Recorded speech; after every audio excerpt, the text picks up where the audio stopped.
Bilisan mo pa, Michael. Malapit na ako, Beth. Juanito? Sir?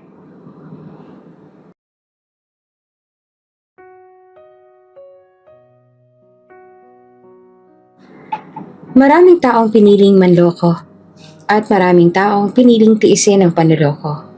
Ngunit, hanggang kailan niya ba kayang indahin ng isang taong nagmamahal ang sakit ng pagtataksil? May hangganan ba ang pagpapatawad? O may mga puso talagang handang magbulag-bulagan sa kabila ng lantaran ng kasinungalingan? Sa kabilang banda, hanggang saan nga ba kayang itago ng mga manloloko ang kanilang panloloko? Sa simula, maaaring kampante silang naglalaro ng apoy. Iniisip na hindi sila kailanman mahuhuli. Sanay silang magpanggap. Sanay silang magsinungaling. Sanay silang magpaikot ng kwento upang pagtakpan ang kanilang kasalanan. Ngunit hindi ba nila naisip na ang kasinungalingan, gaano mang kahusay itago, ay may paraan upang lumitaw sa tamang panahon? May ilan na nagsasabing ang karma ay hindi totoo, na ang mga taong gumagawa ng masama ay madalas pang nabubuhay ng marangya, habang ang mga sinasaktan nila ay naiiwan sa lungkot at paghihirap. Pero may mga pagkakataon din na ang karma ay hindi dumarating ng agad-agad. Dumarating ito sa mga paraang hindi nila inaasahan, sa pagkawala ng tiwala ng mga taong mahalaga, sa pagguho ng kanilang sariling mundo, o sa simpleng realization na wala nang natirang tunay na pagmamahal sa kanila. Ang tanong, kailan darating ang karma? At kapag dumating ito, sapat ba ito para mapawi ang sakit ng mga nasaktan? O ang tunay na karma ay ang pagtayo muli ng mga biktima ng panloloko, ang makita nilang hindi sila tuluyang nasira, kundi mas naging matatag, mas naging matalino, at mas naging maingat sa pagpili ng mga taong dapat pagkatiwalaan? Dahil sa huli, hindi lamang ang mga manloloko ang may hangganan. Pati ang mga niloko, may limitasyon din sa kayang tiisin. At sa sandaling marating nila ang hangganang yon, sila mismo ang magiging karma ng mga taong sumubok sirain sila. Kahit mahirap lamang si Mary, hindi niya ginawang hadlang ang kahirapan upang gumawa ng masama. Sa kabila ng kanyang kalagayan, pinili niyang manatiling matapat, masipag at may mabuting kalooban. Alam niyang hindi hadlang ang kakulangan sa pera upang maging mabuting tao. Bagamat ulila na sa kanyang mga magulang, hindi siya nawalan ng pag-asa dahil meron pa siyang lola na handang gumabay at umalalay sa kanya sa bawat hamon ng buhay. Sa kabila ng mga pagsubok, nanatili siyang matatag at patuloy na nagsisikap upang maabot ang kanyang mga pangarap. Kahit papaano, sinwerte rin si Mary. Hindi man siya nakapagtapos ng kolehiyo, nagkaroon naman siya ng maraming experience mula sa mga trabahong pinasukan niya noon bilang isang working student. Dahil doon, hindi siya nahirapang makahanap ng trabaho. Sa halip na panghinaan ng loob dahil sa kakulangan ng diploma, ginamit niya ang mga natutunan niya sa dating mga trabaho para patunayan na kaya niyang makipagsabayan. Alam niyang hindi lang puro papeles ang basihan ng kakayahan ng isang tao. Mahalaga rin ang sipag, tiyaga at diskarte sa buhay. Dahil dito, nagkaroon siya ng mas magandang pagkakataon na makahanap ng trabaho na kaya siyang suportahan at matulungan siyang bumangon mula sa kahirapan. Isa siyang empleyado sa isang malaking kumpanya at kung paano siya nakapasok doon, sipag at tiyaga lang talaga. Hindi siya sumuko kahit alam niyang mahigpit ang kompetisyon at dahil sa kanyang determinasyon, nakuha niya ang trabaho. Pero sa kabila ng magandang oportunidad, matagal niya nang gustong mag-awol. Hindi dahil sa trabaho mismo, kundi dahil sa isang kasamahan sa opisina na tila nagpa-power trip sa lahat. Mataas ang posisyon nito at ginagamit ang kanyang otoridad para pahirapan ang mga nasa ilalim niya. Kapag late kang pumasok, may kaltas ka agad ang sweldo. Kahit hindi naman yan opisyal na patakaran ng kumpanya. Gusto mang magreklamo ni Mary pero wala rin namang mangyayari. Sa halip na umayos ang sitwasyon, mas lalo ka lang niyang pahihirapan. Kaya ang pagpipilian mo lang Sumunod sa gusto niya? O malagay sa alanganin ng trabaho mo? At para kay Mary, na kailangan kumapit sa trabahong ito para mabuhay, wala siyang ibang magawa, kundi tiisin ang lahat. Sir, kasi kakaabot niyo lang po kanina ng 3 file. Due din ng mamayang alas 12 sharp. Medyo mahirap pong tapusin lahat agad-agad. Mahinahon ngunit kinakabahang sagot ni Mary habang pilit na pinapakalma ang sarili. Aba, Mary, nagrereklamo ka na? Look, guys, nagrereklamo akala nating masipag, obedient, at may mabuting pusong si Mary. Malakas na sabi ng kanyang kasamahan na sinadyang iparinig sa lahat. May ilang nabalingon, pero wala ni isa ang nagsalita. Alam nilang walang mabuting idudulot ang pagsawsaw sa usapan. Hindi naman po sa ganon, sir. Pinilit ni Mary na ipaliwanag ang kanyang panig. Pero bago pa siya makapagsalita ng buo, biglang lumapit ang kasamahan niyang tila hari-arian sa opisina.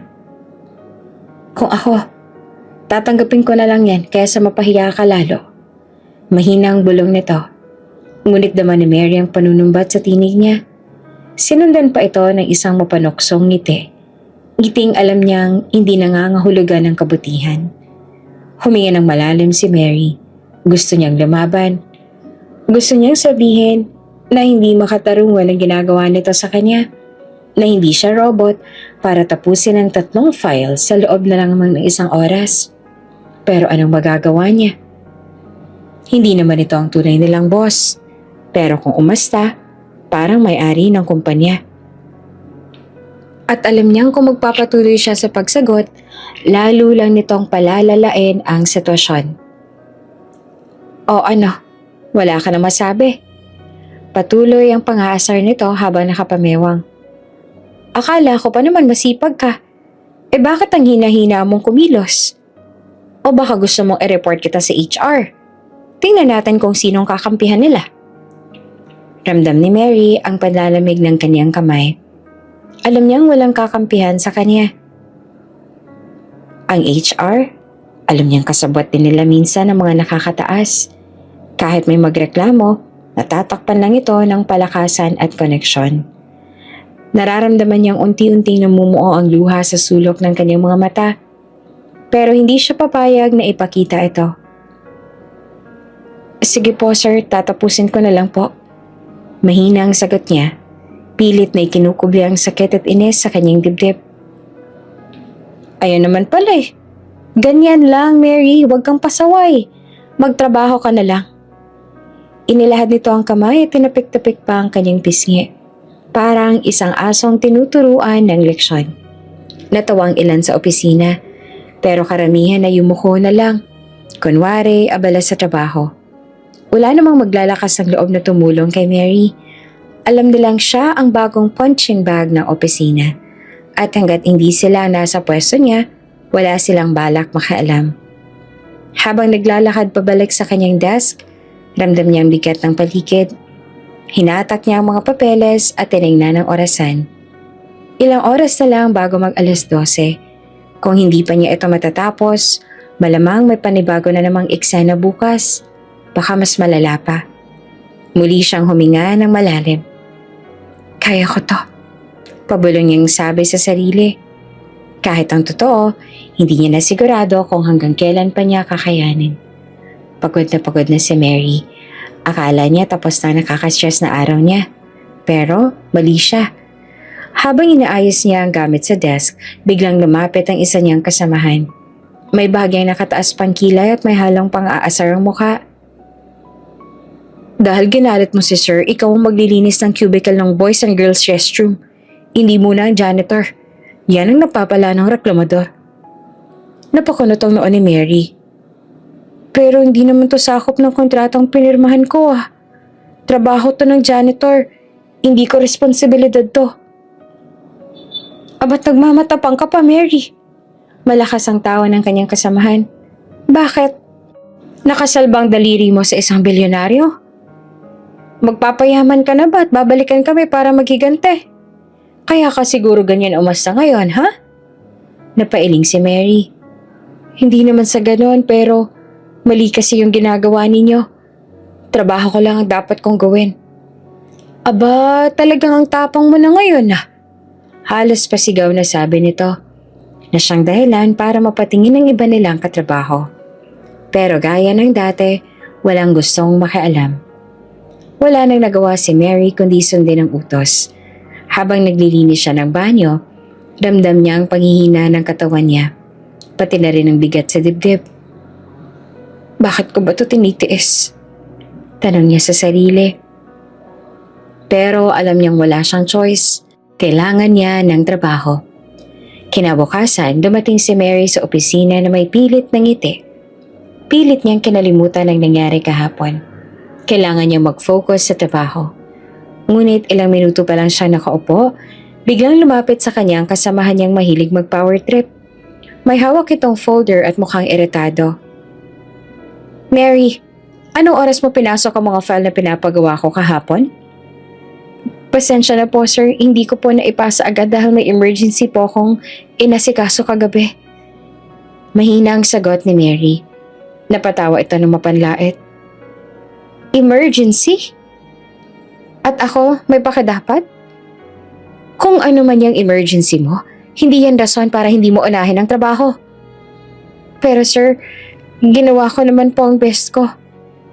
Yung best mo pala, hindi sapat. Kaya ka nga empleyado para gawin ang inuutos ko. O gusto mong pang dagdagan pa natin yung trabaho mo? Tahimik si Mary. Gusto niyang sumagot. Gusto niyang ipagtanggol ang sarili. Pero alam niyang walang silbi. Sa paningin ng taong ito, isa lang siyang tauhan na pwedeng pagsamantalahan. Tandaan mo to, Mary. Patuloy nito. Dito sa opisina, kung sino ang mahina, siya ang natatapakan. Kaya kung gusto mong manatili, matuto kang sumunod. Kung hindi, baka mapilitan kong ipahanap na lang kapalit mo. Wika nito na akala mo talaga sa kanya ang desisyon. Malas lang na kamag-anak nito ang dalawang tauhan sa HR, kaya hindi siya makapalag. Masakit, pero totoo. Hindi siya kayang ipagtanggol ng kumpanya. Hindi siya kayang ipagtanggol ng HR. At higit sa lahat, walang ibang tutulong sa kanya, kundi ang sarili niya. Habang bumabalik siya sa kanyang upuan, ramdam niyang bigat ng bawat hakbang. Hindi niya alam kung hanggang kailan niya pa kayang tiisin ang ganitong sistema. Isa lang ang sigurado niya ngayon, hindi niya kayang magtagal sa ganitong klaseng trabaho. Pero sa isang mundo kung saan mahirap makahanap ng maayos na hanap buhay, may choice ba talaga siya? Habang tahimik na nakaupo si Mary sa kanyang desk, pinipilit niyang huwag ipakita ang pagod. Hindi lang dahil sa trabaho, pero dahil sa nangyari kagabi. Ang lola niya, ang nag-iisa niyang kasama sa buhay. Ang tanging pamilya niyang natitira ay inatake kagabi. Alam niyang matigas ang ulo ng kanyang lola. Kahit mahina na ang katawan nito, pilit pa rin itong ginagawa ang mga bagay na hindi na dapat. At kagabi, hindi nito ininda ang bigat ng katawan. Hanggang sa bumigay ito at halos mawala ng malay. Buti na lang, maagap si Mary.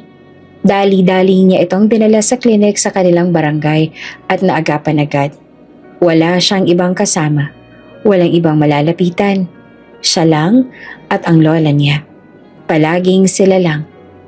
Kaya kahit gusto niyo mang manatili sa tabi nito buong gabi, wala siyang choice kundi umuwi agad matapos masigurong maayos na ito. Alam niyang hindi siya maaaring umabsent sa trabaho. Hindi siya pwedeng mawala kahit isang araw lang dahil baka gamitin niyon laban sa kanya. At heto na nga, umaga pa lang, pinapagalitan na siya dahil hindi niya naipasa agad ang mga files dahil hindi niya inuna ang trabaho kaysa sa nag-iisa niyang pamilya. Naaalala niya ang kanina lamang ay sinabi ng kasamahan niya na feeling amo. Tandaan mo to, Mary. Dito sa opisina, kung sino ang mahina, siya ang natatapakan. Kaya kung gusto mong manatili, matuto kang sumunod. Kung hindi, baka mapilitan akong ipahanap na lang ang kapalit mo. Ramdam ni Mary ang pagsikip ng dibdib niya. Gusto niyang sumigaw. Gusto niyang ipaliwanag na may pinagdadaanan siya. Na halos hindi siya nakatulog dahil sa pag-aalala sa lola niya. Pero Alam niyang wala siyang mararating kahit anong paliwanag niya. Para sa kanila, isa lang siyang empleyado. Walang kwenta ang personal niyang buhay. Tahimik siyang bumalik sa kanyang upuan, kinuyom ang kamao, at pilit nilulunok ang sakit. Hanggang kailan niya ito titiisin? Hanggang kailan siya magpapakamartir para sa trabahong hindi siya nirespeto bilang tao? Habang iniisip niya ito, biglang nag-vibrate ang kanyang cellphone. Isang text mula sa kapitbahay nila. "Mary, kanina ka pa hinahanap ng lola mo. Nag-aalala siya sa'yo. Tawagan mo siya kung may oras ka." Doon siya tuluyang napabuntong hininga. Alam niyang kailangan niyang kumayod para sa kanila ng lola niya. Pero sa ganitong trabaho, sa ganitong sitwasyon kung saan hindi man lang siya tinatrato ng tama. Pagod na pagod si Mary na makauwi matapos ang mahabang biyahe mula sa trabaho.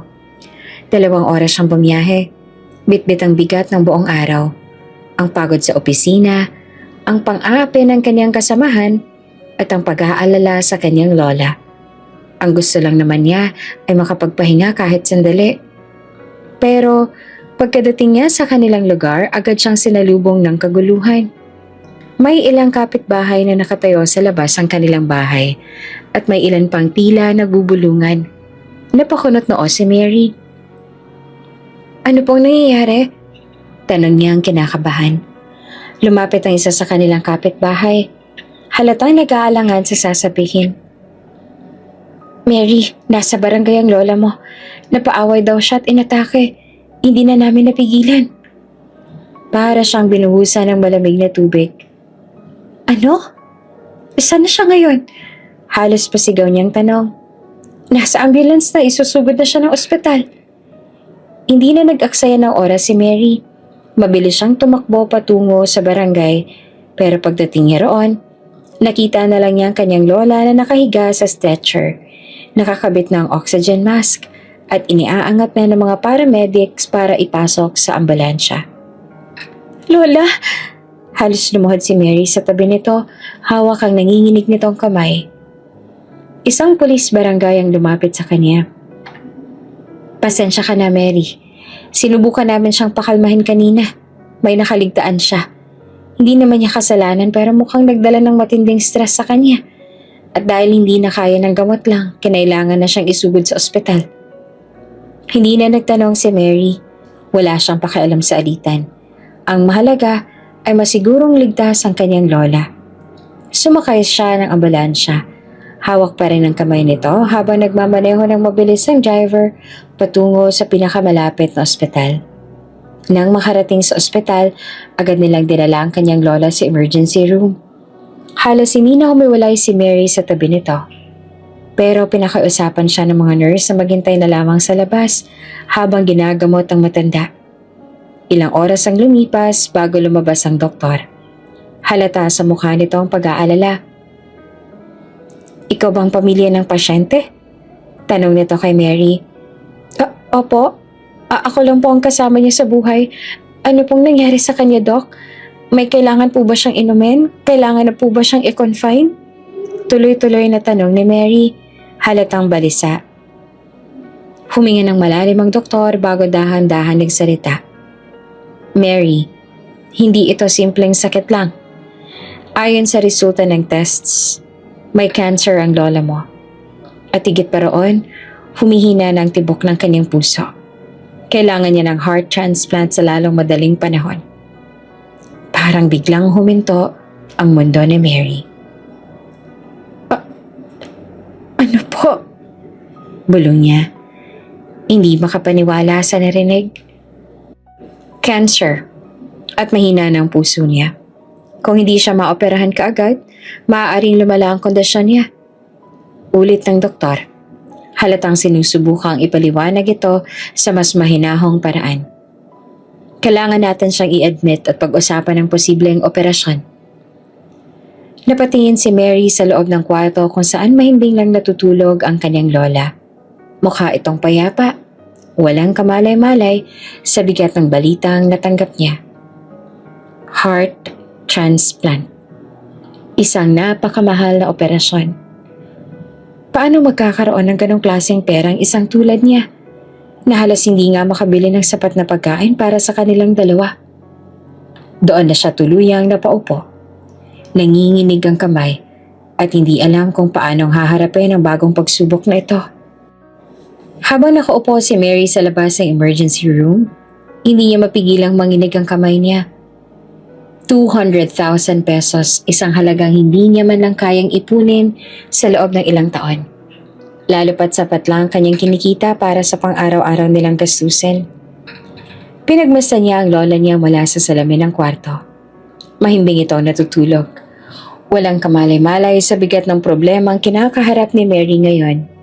Gusto niyang umiyak. Gusto niyang sumigaw. Pero alam niyang wala siyang oras para sa emosyon. Kailangan niyang gumawa ng paraan.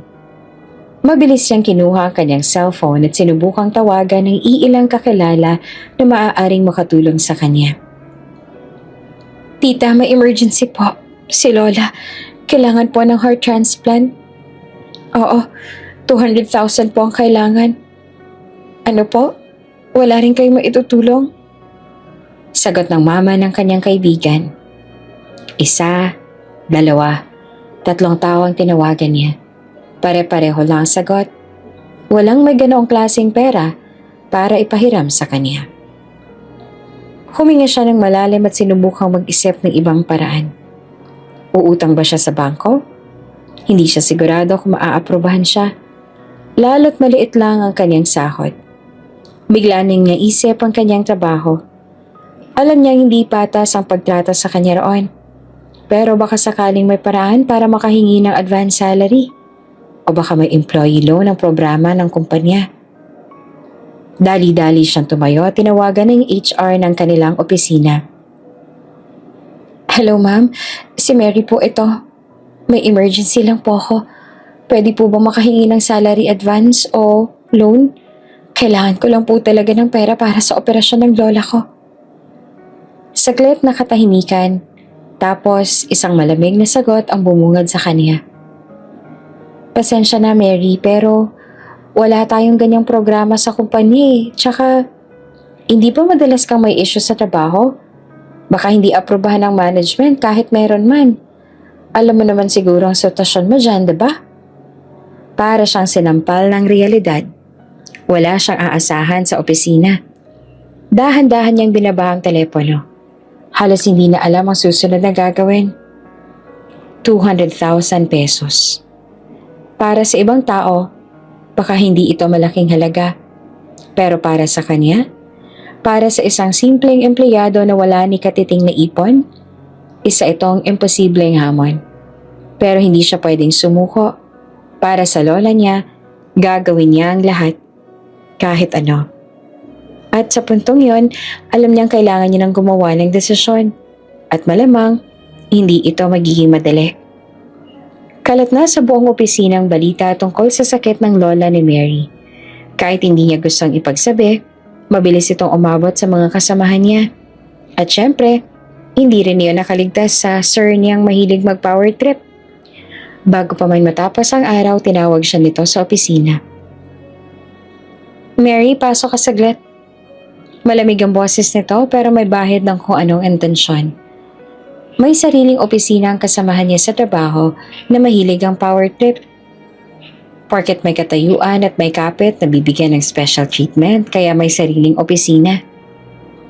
Ayaw man niya pero wala siyang magawa kundi ang sumunod. Pagpasok niya sa loob, nakita niya ito nakaupo sa swivel chair. Nakataas ang isang paa sa ibabaw ng mesa at may hawak na cellphone. Halatang kampante, pero may kung anong kademonyuhan sa mukha nito. Alam mo Mary, narinig ko ang tungkol sa lola mo. Nito habang hindi inaalis ang tingin sa kanya. Sabi nila kailangan mo raw ng 200,000 para sa operasyon, tama? Napakunot ang noon ni Mary. Opo, pero bakit po ninyo tinatanong? Bigla itong ngumiti. Isang ngiting may halong panunukso. Kasi gusto kitang tulungan. Saglit siyang nabigla. Talaga po? Oo naman. Alam kong hindi mo kayang halagang yan. Kaya gusto kitang bigyan ng pagkakataong makuha ang kalahati. Agad-agad. Napatingin si Mary sa kanya. May halong pag-asa. Pero agad din niyong napalitan ng takot nang makita niya ang tingin nito. Paano po? Unti-unting bumaba ang paa nito mula sa mesa at tumayo. Nilapitan niya ito at bahagyang yumuko. Idinikit ang mukha malapit sa kanya. Simple lang, Mary. Isang gabi lang. 100,000 kaagad sa bank account mo. Parang binagsakan ng mundo si Mary. Napaatras siya. Hindi siya makapaniwala sa narinig. Ano po? Tumawa ito ng mahina at kinuha ang cellphone nito. Tsaka ipinakita sa kanyang bank account na may nakadepositong 100,000 pesos. Totoo to, Mary. Isang gabi lang. At may kalahati ka ng pambayad sa lola mong naghihingalo. Nanghina ang mga tuhod ni Mary. Totoo bang nasa harap lang niya ang sagot sa problema niya? Isang gabi lang at may 100,000 na siya. Pero hindi. Hindi niya kayang gawin yan. Hindi niya kailanman kayang ipagpalit ang dignidad niya kahit pag-aanong kahirap ang sitwasyon. Matapang siyang tumingin sa mata ng lalaki. Pasensya na po pero hindi ko po matatanggap ang alok ninyo. Mabilis na nagbago ang ekspresyon nito. Mula sa mayabang ng ngiti, unti-unting nagdilim ang mukha nito. Ano? Mary, iniisip mo bang makakahanap ka ng ibang paraan? Sa kakarampot mong sahod? Good luck na lang. Ayos lang po. Kahit mahirapan ako, hindi ko ibebenta ang sarili ko. Muli siyang umatras papalabas ng opisina. Pero bago pa siya makalabas, muli siyang sinundan ng boses ng lalaki. Isang gabi lang, Mary. Bago mo ako tuluyang tanggihan, isipin mong mabuti kung paano mo isasalba ang lola mo. Hawak niya ang doorknob, pero saglit siyang natigilan. Totoo, wala siyang pera. Totoo, desperada siya. Pero mas totoo, na hindi siya katulad ng iniisip ng lalaking ito. Muli niyang nilingon ito, diretso ang tingin. Kahit kailan, hindi ko ipagpapalit ang respeto ko sa sarili ko. Ang arte mo, aayaw ka pa? Pero sir, Mary, kukunin mo ang offer ko, papahirapan kita lalo. Isang gabi lang. Hindi ka naman mabubuntis, gusto mo bang alisin kita sa trabaho? Sige sir. Sa kabilang banda, si Juanito, isang mabuting tao. Responsable, mapagmahal at handang magsakripisyo para sa ikabubuti ng iba. Kaya naman kahit hindi niya mahal, pumayag siyang pakasalan si Vivian. Isang babaeng lumaki sa yaman at layaw. Hindi niya ito pinili dahil sa pag-ibig, kundi dahil sa isang kasunduan. Ang pamilya ni Vivian ay may hawak ng malaking share sa kumpanyang matagal nang pinamamahalaan ng pamilya ni Juanito. Nang bumagsak ito sa krisis, isang kasunduan ang inalok ng ama niya. Pakakasalan mo si Vivian at matitiyak natin ang kaligtasan ng kumpanya. At gano'n na nga ang nangyari. 2 taon na silang kasal. Pero ang buhay niya ay naging isang bangungot. Si Vivian ay isang babaeng hindi marunong makontento. Lahat ng gusto dapat makuha niya. Kapag hindi nasunod, nagwawala siya. Para bang isang batang hindi nabila ng laruan. Pero ang pinakamalupit sa lahat, hindi niya tinuring si Juanito bilang asawa, kundi bilang isang kasambahay na dapat sumunod sa bawat utos niya. Juanito, bakit hindi mo pa ako binili ng bagong bag? Napaka-cheap ng suot kong to, oh. Sigaw nito isang gabi. Habang pasalampak, may iba na to ang mamahaling bag na ibinigay niya lang ilang linggo pa lang ang nakakaraan. Vivian, may budget tayo. Hindi porket may pera tayo ay dapat nating gastusin ng walang ingat. Pero imbes na makinig, sinampal siya nito ng malakas. Huwag mo akong pinapangaralan. Kung hindi dahil sa pamilya ko, matagal nang bagsak ang negosyo ninyo. Parang kutsilyong tumarak sa puso ni Juanito ang sinabi nito. Totoo man o hindi, Wala siyang nagawa kundi lunukin ng sakit. Hindi lamang pisikal na pananakit ang tinitiis ni Juanito. Sa harap ng ibang tao, si Vivian ay perpektong asawa. Maalalahanin, maganda, at mukhang masaya sa piling niya. Pero sa loob ng bahay, ibang-ibang ugali nito. Madalas siyang pagsalitaan ng masakit. Wala kang kwenta. Ano bang silbi mo bukod sa pangalan mo, ha? Kung hindi dahil sa'yo, matagal na ako nakahanap ng mas matinong asawa eh. At mas lalong nagiging masahol ang ugali nito tuwing umiinom.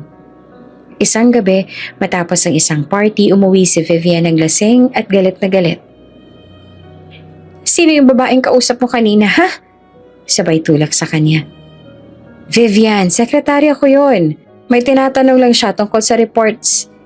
Hindi pa siya natatapos magsalita nang bigla siyang binato ng baso. Buti na lang at nailagan niya ito. Matagal nang mahinala si Juanito. Tuwing gabi, naririnig niyang rumaragas ang tubig mula sa banyo, kasabay ng mahihinang tunog ng pagbukas at pagsara ng pintuan. Sa una, iniisip niya lang baka likas lang talagang gabi-gabing matulog si Vivian. Pero hindi iyon ang tunay na dahilan. Minsan, maaga siyang nagigising at wala siyang katabi. Napansin niyang bukas ang pinto ng walk-in closet at nang sumilip siya sa bintana, nakikita niya may babaeng palihim na lumalabas ng gate. Ang asawa niya mismo. Pinapanood niya itong sumasakay ng isang mamahaling kotse. Hindi niya alam kung kanino. At nang bumalik ito ng 10:00 ng umaga, amoy bagong paligo. Tahimik itong sumiksik sa tabi niya na parang walang nangyari. Noong una, hindi niya pinansin. Pinilit niyang isipin na baka nagkakamali lang siya. Pero nang paulit-ulit na itong nangyayari, hindi niya na napigilan ang sarili. Isang gabi habang natutulog si Vivian, kinuha ni Juanito ang cellphone nito. Alam niya ang passcode. Hindi dahil sa pinagkakatiwalaan siya ni Vivian, kundi dahil minsan na itong nagpabukas sa kanya nang hindi sinasadya. Doon niya nakita ang pangalan ng isang lalaki. Leo. Ang pinakamalapit niyang kaibigan. Ang taong pinagkatiwalaan siya sa negosyo. Nanlamig siya. Hindi muna siya kumilos. Kinabukasan, agad niyang tinawagan ng kanyang sekretary at inutusan itong imbestigahan si Leo. Ipinakuha niya ang records ng pagpasok at paglabas nito sa opisina ni Vivian. At ang natuklasan niya ay higit pa sa kaya niyang lunukin. Ayon sa records, halos araw-araw pumupunta si Leo sa opisina ni Vivian. Mananatili ito roon ng ilang oras at tuwing lumalabas ito, inaayos ang kanyang necktie at nagpapagpag ng damit. Tanda na isang bagay na hindi niya na kailangang tanungin pa. Buong araw siyang tahimik. Nakatitig lang siya sa papeles sa mesa niya pero ni isa sa mga dokumento ay hindi niya pa nababasa. Gabi na nang umuwi siya tulad ng inaasahan, wala si Vivian. Lumabas na naman ito at hindi alam ni Juanito kung nasaan. Nakahiga siya sa kama nang biglang bumukas ang pinto, mga 3:00 ng umaga. Naaamoy niya ang sabon at pabango ni Vivian. Bagong paligo, gaya ng dati. Dahan-dahan itong sumiksik sa tabi niya, ni hindi siya nilingon, ni hindi nag-abala pang magpaliwanag. Si Juanito ang tunay na nagmamay-ari ng kumpanyang pinagtatrabahuhan ni Mary, pero wala ni isa sa mga empleyado ang nakakaalam nito. Simula nang ipakasal siya sa babaeng hindi niya mahal, pinili niyang lumayo sa spotlight. Mas pinili niyang manatili sa likod ng kumpanya. Iniwan ng pamamahala sa matalik niyang kaibigan na si Leo, ang kanyang vice president, at pinagkatiwala ang tao mula pa noong kolehiyo. Ang akala ni Juanito, kahit papaano ay may isang tao siyang maaasahan. Pero hindi niya alam, ang taong pinaka-pinagkakatiwalaan niya, ang siyang tahasang nagtataksil sa kanya. Sa loob ng 2 taon ng kasal nila ni Vivian, unti-unti niyang naramdaman ang lumalaking distansya sa pagitan nila. Pero kahit kailan, hindi niya inakala na ang mismong best friend niya ang magiging dahilan ng lahat. Isang gabi pagkatapos ng isang business trip, naisipan niyang umuwi nang hindi nagpapaalam. Pagkapasok niya sa bahay, tahimik ang paligid. Masyadong tahimik para sa isang tahanang dapat may kasama ang asawa. Dahan-dahan siyang naglakad papunta sa kwarto nila. Hawak niya ang doorknob. At sa isang iglap, isang impyernong tanawin ang bumungad sa kanya. Si Vivian, nasa kama nila. Nakayakap sa katawan ng isang lalaki.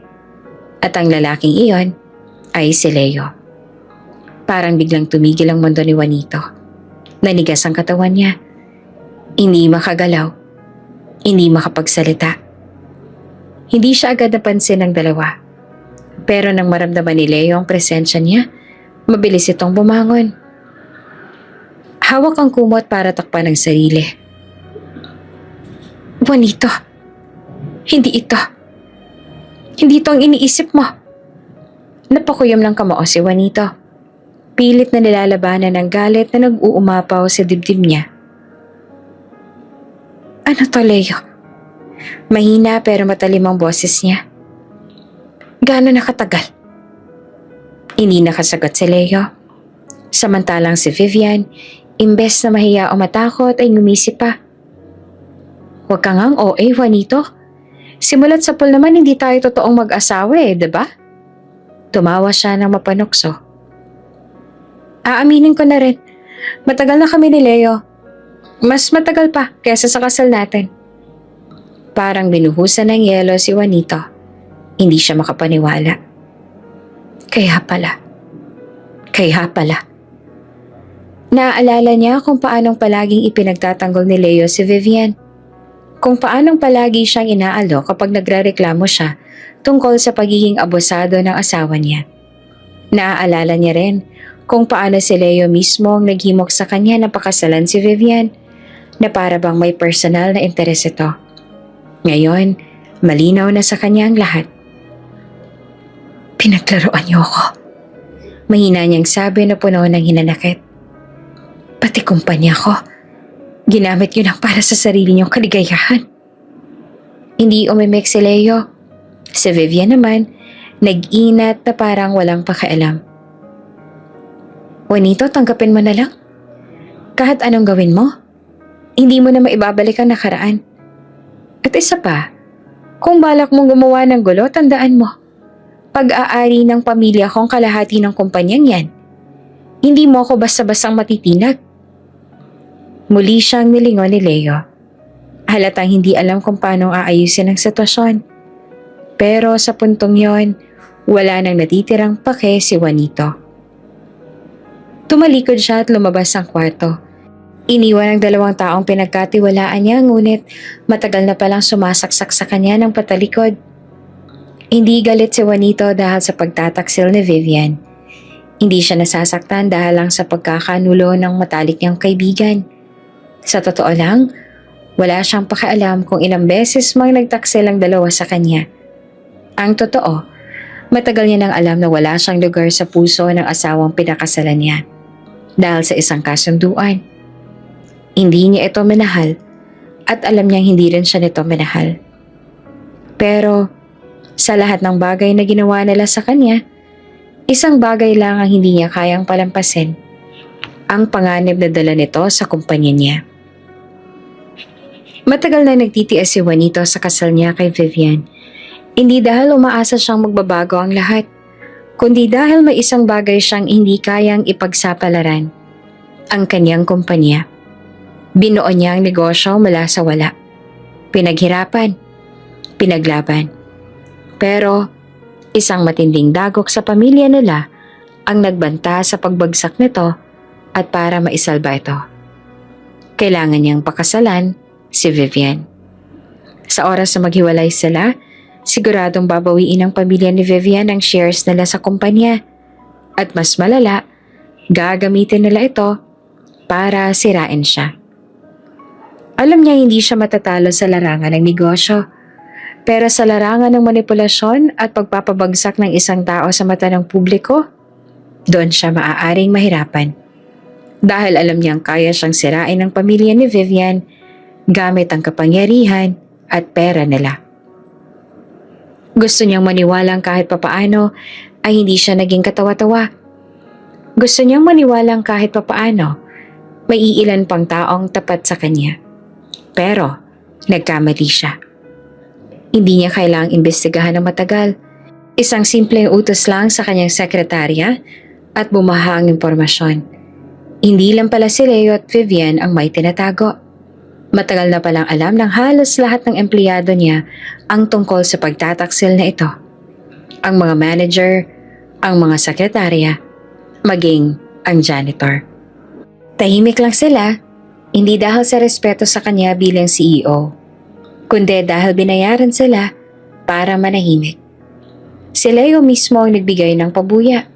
Si Vivian mismo ang nag-aabot ng pera sa mga taong dapat sana'y nagtatrabaho para sa kanya. Ang mismong kumpanya niyang tinayo ay naging tagapagtago ng lihim laban sa kanya. At sa puntong yon, isang bagay naging malinaw kay Juanito. Hindi na lang ito usapin ng pagtataksil. Hindi lang ito isang away na mag-asawa. Isang laro ito. Isang laro kung saan siya ang tinadhanang matalo. Ngunit may isang bagay na hindi naisip ni Leo at ni Vivian. Si Juanito ay hindi isang taong basta-basta mo lang matatalo. At kung laro ang gusto nila, mas papasukin niya ito. Pero sa paraang sila mismo ang magugulat sa magiging kalalabasan. Panahon na para bawiin ang lahat. Hindi lang ang kumpanya niya, kundi pati ang respeto at kapangyarihang matagal nang hinubaran sa kanya. Mahirap akong kalaban, Juanito. Mahirap akong talunan, Vivian. Wika na mag-asawa sa isa't isa dahil wala naman ang kailangan pang ipaliwanag. Alam nilang may lamat na ang kasal nila. Hindi napigilan ang samot-saring bulong-bulungan sa buong kumpanya. Mabilis na kumalat ang balita. Nahuli mismo ni Juanito ang asawa niyang may ibang lalaki. Ang mas nakakagulat, ang kalaguyo ng asawa niya ay walang iba kundi si Leo, ang vice president ng kumpanya. Walang opisyal na pahayag mula kay Juanito, pero sapat ng mga tahimik na kilos niya para magdulot ng tensyon sa buong opisina. Ang mga empleyado na dating sanay sa mapayapang trabaho ay biglang naging maingat sa bawat kilos at salita. Kahit sa department ni Mary, umabot ang chismis. Narinig mo ba? Si Sir Leo pala ang kabit ng asawa ni Sir Juanito. Bulong ng isang office mate ni Mary habang nagkakape sa pantry. Oo nga, ang lakas ng loob ano? Best friend niya yun. Sagot ng isa pa. Tahimik lamang si Mary habang pinakikinggan ang usapan. Hindi naman siya mahilig sa chismis, pero hindi niya maiwasang makinig. Sa ilang buwan niyang pagtatrabaho sa kumpanya, hindi niya pa kailanman nakita o nakilala ng personal si Juanito. Ang alam lang niya, siya ang may-ari ng kumpanyang ito. Isang powerful na businessman, pero tila anino lang sa opisina. Pero ngayon, hindi na siya anino. Sa loob lang ng isang araw naging sentro ng usapan si Juanito. Hindi bilang boss, kundi bilang lalaking pinagtaksilan. Sa loob ng kumpanya, ramdam ng lahat ng pagbabago ng atmosphere. Hindi na tulad ng dati ang trabaho. Si Sir Leo na dating relax at madalas pang nagbibiro sa mga empleyado, ngayon ay bihirang lumabas ng opisina. Laging mukhang balisa. Tila may iniisip na malalim. Si Vivian na minsang pumupunta sa opisina para sa mga business meetings ay hindi na nagpapakita. Wala na ni anino niya. At si Juanito, tahimik. Walang sigawan, walang public confrontation. Pero ramdam ng lahat ang unos na paparating. Lumipas ang ilang buwan sa kabila ng iskandalo at mga bulong-bulungan, walang opisyal na pahayag mula kay Juanito. Walang matinding paghaharap, walang demanda, at higit sa lahat, walang naganap na paghihiwalay. Sa takot na tuloy ang masira ang kumpanyang pinaghihirapan niyang itayo, pinili ni Juanito na patawarin si Vivian. Wala din naman kasi siyang mapapala at kahit papaano, kahit mismong siya na nakahuli, ay hindi naman basta-bastang mapapabagsak si Vivian dahil kailangan niya ng matibay na ebidensya para mismong pamilya niya na ang dumura sa kanya. Dahil kung sakaling kikilos si Juanito ng padalos-dalos, ay maaaring hindi umayon ang resulta at pagsisihan niya sa dulo. At dahil dito, unti-unting nanumbalik ang dating saya ng kumpanya. Pero alam ng lahat ang mga ngiti. Ang katahimikan at ang pagbabalik ng normalidad ay isang palabas lamang. Makalipas lang ang ilang linggo, muli nagpakita si Vivian sa kumpanya. Gaya ng dati, nakaayos ang buhok, nakangiti at tila walang nangyari. Oops! May break muna! Gusto mo bang ma-shoutout dito sa channel ni Ate Jane? Mag-comment lang ng lesson you learned from the latest story uploaded. Dahil pipili kami ng isang best comment of the day para i-shoutout sa susunod na upload. Kaya huwag kalimutang mag-iwan ng lesson you learned after you watch this video. Maraming salamat! Shoutout nga pala kina Shirley Soles Shangoy at Josephine Bandejas from Zambales, Luzon. Maraming salamat sa pakikinig!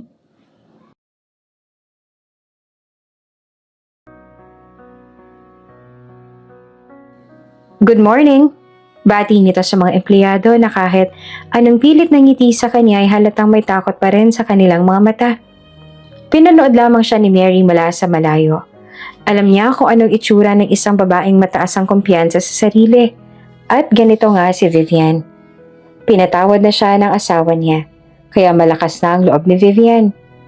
At kung ang CEO mismo ang binaliwala ang kanyang kasalanan, wala nang sino man sa kumpanya ang maaaring humusga sa kanya, kahit si Mary pa. Habang si Vivian ay muling naging presensya sa opisina, si Juanito naman ay nanatiling tahimik. Mas bihira na siyang makita ngayon. Mas madalang magpakita sa opisina. Tila may ibang pinagkakaabalahan. Pero hindi ito nakaligtas sa mata ni Mary. Isang beses, nagkataong nagkasalubong sila sa hallway. Dati-rati ni hindi niya pa ito nakikita ng personal. Pero sa unang pagkakataon napansin niyang malayo ang tingin ng kanyang boss. Tila pagod. Tila may dinadala. Pero may kung anong determinasyon sa mga mata nito. Sa hindi maipaliwanag na dahilan nararamdaman ni Mary na hindi pa tapos ang lahat. That there's still something that hasn't been done. Habang ang buong kumpanya ay abala sa chismis, nakalimutan ni Mary sandali ang mga personal na kaganapan sa buhay niya. Ang mga mata niya ay na-focus sa mga kwento ng ibang tao at sa kakaibang lakas ng chismis sa paligid. Nawala siya saglit sa sarili niyang mundo. Isa na namang usapan na gumugulo sa opisina. Ang kwento ng isang janitress na pinatanggal. Ayon sa mga nag-uusap, hindi na raw nito kayang malupit na pang-aalipasta at pagtutok ng mga kasamahan sa kanya. Pinaalis na siya, walang kalaban-laban. Sabi ng isa, kahit anong gawin mo, hindi ka makakaligtas sa mga ganitong tao. Hindi na yata siya kinaya. Sagot pa ng isang boses, kapag mahina ka talaga at walang utak, papaalisin ka. Tama ka naman. Pare-parehas tayo ng sweldo pero lumalaban ang patas. Habang nakikinig si Mary ay napaisip siya. Ang mga kwento ng janitress ay hindi malayo sa kalagayan niya sa opisina. Para bang siya na lang natitirang tahimik, hindi pinapansin. Isang taong napagkaitan ng halaga. Oo, may trabaho siya sa isang malaking kumpanya, pero sa huli, hindi siya naiiba sa mga kasamahan niyang parang hindi makita. Tulad ng janitress, si Mary ay hindi nakikita ng mga taong may posisyon sa opisina. Ang mga mata ng mga nakatataas tulad ni Vivian at Leo ay hindi nakatuon sa kanya. Hindi rin siyang tipo ng empleyadong binibigyan ng pansin o pagpapahalaga. Sa mga sandaling yon, naisip ni Mary kung paano na nga ba siya nakakasurvive sa mundong puno ng pagkait at pananaw. Kung sa mga maliit na bagay lang halos parehas ng kanilang kalagayan, tinutokso, inaapi at pinagsasakitan ng mga hindi makatarungang tao. Ang janitress na walang ibang magawa kundi magtago ng sakit at magpatuloy sa pagtatrabaho. Si Mary ay ganun din. Tinanggap na lang ang lahat ng hindi makatarungang nangyayari sa kanya sa opisina. Para bang ang tanging paraan na lang para magpatuloy ay ang magpanggap na hindi siya apektado. Kahit nang totoo, ay tinatamaan siya. Habang ang janitress ay pinatanggal dahil sa kakulangan sa pagtingin sa kanya ng mga nakatataas, naramdaman ni Mary na mas mahalaga magpatuloy kesa magbigay daan sa takot. Hindi niya alam kung paano siyang aalis sa sitwasyong to. Hindi niya alam kung may makikinig pa ba sa kanya. Pero alam niya na hindi siya pwedeng manatiling tahimik magpakailanman. Hindi naman inaasahan ni Mary na siya mismo ang makakakita kay Vivian at Leo sa isang hindi inaasahang pagkakataon. Sa hindi malamang dahilan, dumaan siya sa opisina ni Vivian sa isang araw na tila mas tahimik kesa sa usual. Walang kasabay na tao. Ang hallway ay tahimik at dito niya na sila nakita. Sina Vivian at Leo magkasama. At ang huling bagay na inaasahan ni Mary ay ang nakitang magkahawak kamay at ang mas nakakagulat pa ay ang halikan nilang dalawa. Ang labi ng mga ito ay magkadikit sa isang matinding halik. Ang klase ng eksena na hindi mo matutukoy kung magkaibigan ba o magkasintahan sila. Si Mary na halos hindi makapaniwala ay agad na napahinto. Hindi siya sigurado kung gusto niyang tumingin pa o magtago. Pero nagulat siya nang makita niyang wala namang pakialam si Vivian sa nangyayari. Tila sanay na ito sa mga ganitong sitwasyon. At hindi ito mag-aalala na may makakakita. Si Leo na halos hindi lumingon ay nagpatuloy sa kanyang ginagawa. Walang kaalam-alam na may saksi sa lihim nilang relasyon. Hindi si Mary ang tipo na makikialam, kaya naisip niyang iwasan na lang ang eksenang yon. Pero hindi naman maiwasan ang puso niya ang magtaka. Paano ba kaya magawang magtaksil ng ganon? Hindi pera o yaman ang dahilan, kundi isang bagay na mas malalim sa pagtataksil na wala sa lugar. Si Vivian, hindi siya nawala sa eksena. Nang makita nito si Mary, tumingin ito sa kanya na para bang nangihinayang na makita siyang saksi sa lihim nilang buhay. Nakita mo ba yan, Mary? Ang sabi ni Vivian na may kilig sa bawat salita at may matalim na tingin. Siguro mas mabuti pang itiko mo ang bibig mo o mawawalan ka ng trabaho. Hindi alam ni Mary kung anong sasabihin. Kung tutuusin, isa siyang empleyado lamang at si Vivian ay mayroong kapangyarihan sa kumpanya. Sa isang segundo, tumayo si Mary, nakatayo sa harap ng dalawa at binigyan ng isang maliit na ngiti si Vivian. Tumanggap siya ng isang tseke mula kay Vivian, isang bagay na hindi niya inaasahan. Pero walang pakialam si Mary sa pera sa mga oras na yon. Pinunat niya ito ng walang alinlangan at tinapon sa harapan ni Vivian. Hindi ako tumatanggap ng suhal para sa maling gawain. Lalo na't hindi ako sumusuporta sa maling ginagawa ninyo. Wala na kahit na sino ang may karapatan na kontrolin ang desisyon ko. Ang sigaw ni Mary na may matalim na tono. Magsasalita ako kay Sir Juanito. Hindi ko itutuloy ang kasinungalingan ninyo. Nagulat si Vivian sa reaksyon ni Mary. Ang kanyang mga kasamahan sa paligid ay nag-isa ng malalim na hininga at ang mga mata nila ay nakakapit sa bawat kilos ni Mary. Naramdaman naman ni Mary ang bawat tingin at ang mga mata ng ibang kasamahan, ngunit hindi siya umatras. Wala na, tinakasan na to ng bait. Wika ng mga tao sa paligid dahil ang babaeng sinisigawan lamang ni Mary ay walang iba kundi ang asawa ng mismong CEO ng kumpanyang pinagtatrabahuhan niya. Si Leo naman na kanina pang tahimik ay lumapit kay Mary at nilapitan siya ng may galit sa mata. Sinubukan niyang magpakita ng lakas. Ang pangil sa mga mata ni Leo ay parang naglalakbay mula sa isang madilim na lugar. Ang kanyang mga kamay ay nakatanggal ng botones sa kanyang suit at ang galit sa kanya ay parang sumabog. Huwag mong palalain ang lahat, Mary. Ang banta ni Leo. Tinangkang iparating na may kayang gawin ng mga ito sa kanyang kalagayan. Wala ka namang laban sa akin. Isa pa, sino at anong karapatan mo? Magsusumbong ka? Go! Tama na, Leo. Sigaw naman ni Vivian na parang pinipilit tanggalin ang tensyon. Hindi ito dapat malaman pa ng sir mo. Tanggapin mo na tong pera at manahimik ka. Alam mo ba, Mary? Wika ni Vivian na may malalim na ngiti. Nasa business trip ang asawa ko. Alam mo ba kung gaano kahalaga ang koneksyon na meron kami? Hindi ka makakalaban sa amin. Isa pa, magiging dahilan ka lang ng diskusyon kung magsusumbong ka sa asawa ko. Ako ang paniniwalaan at hindi ang katulad mong hampas lupa. Hindi alam ni Mary kung magtatago o magsasalita. Ngunit ang banta na iyon mula kay Vivian ay parang isang pangako na tumama sa kanya. Walang alinlangan. May mga tao na hindi kayang tanggapin ang katotohanan. Ngunit, hindi na kay Mary ang takot.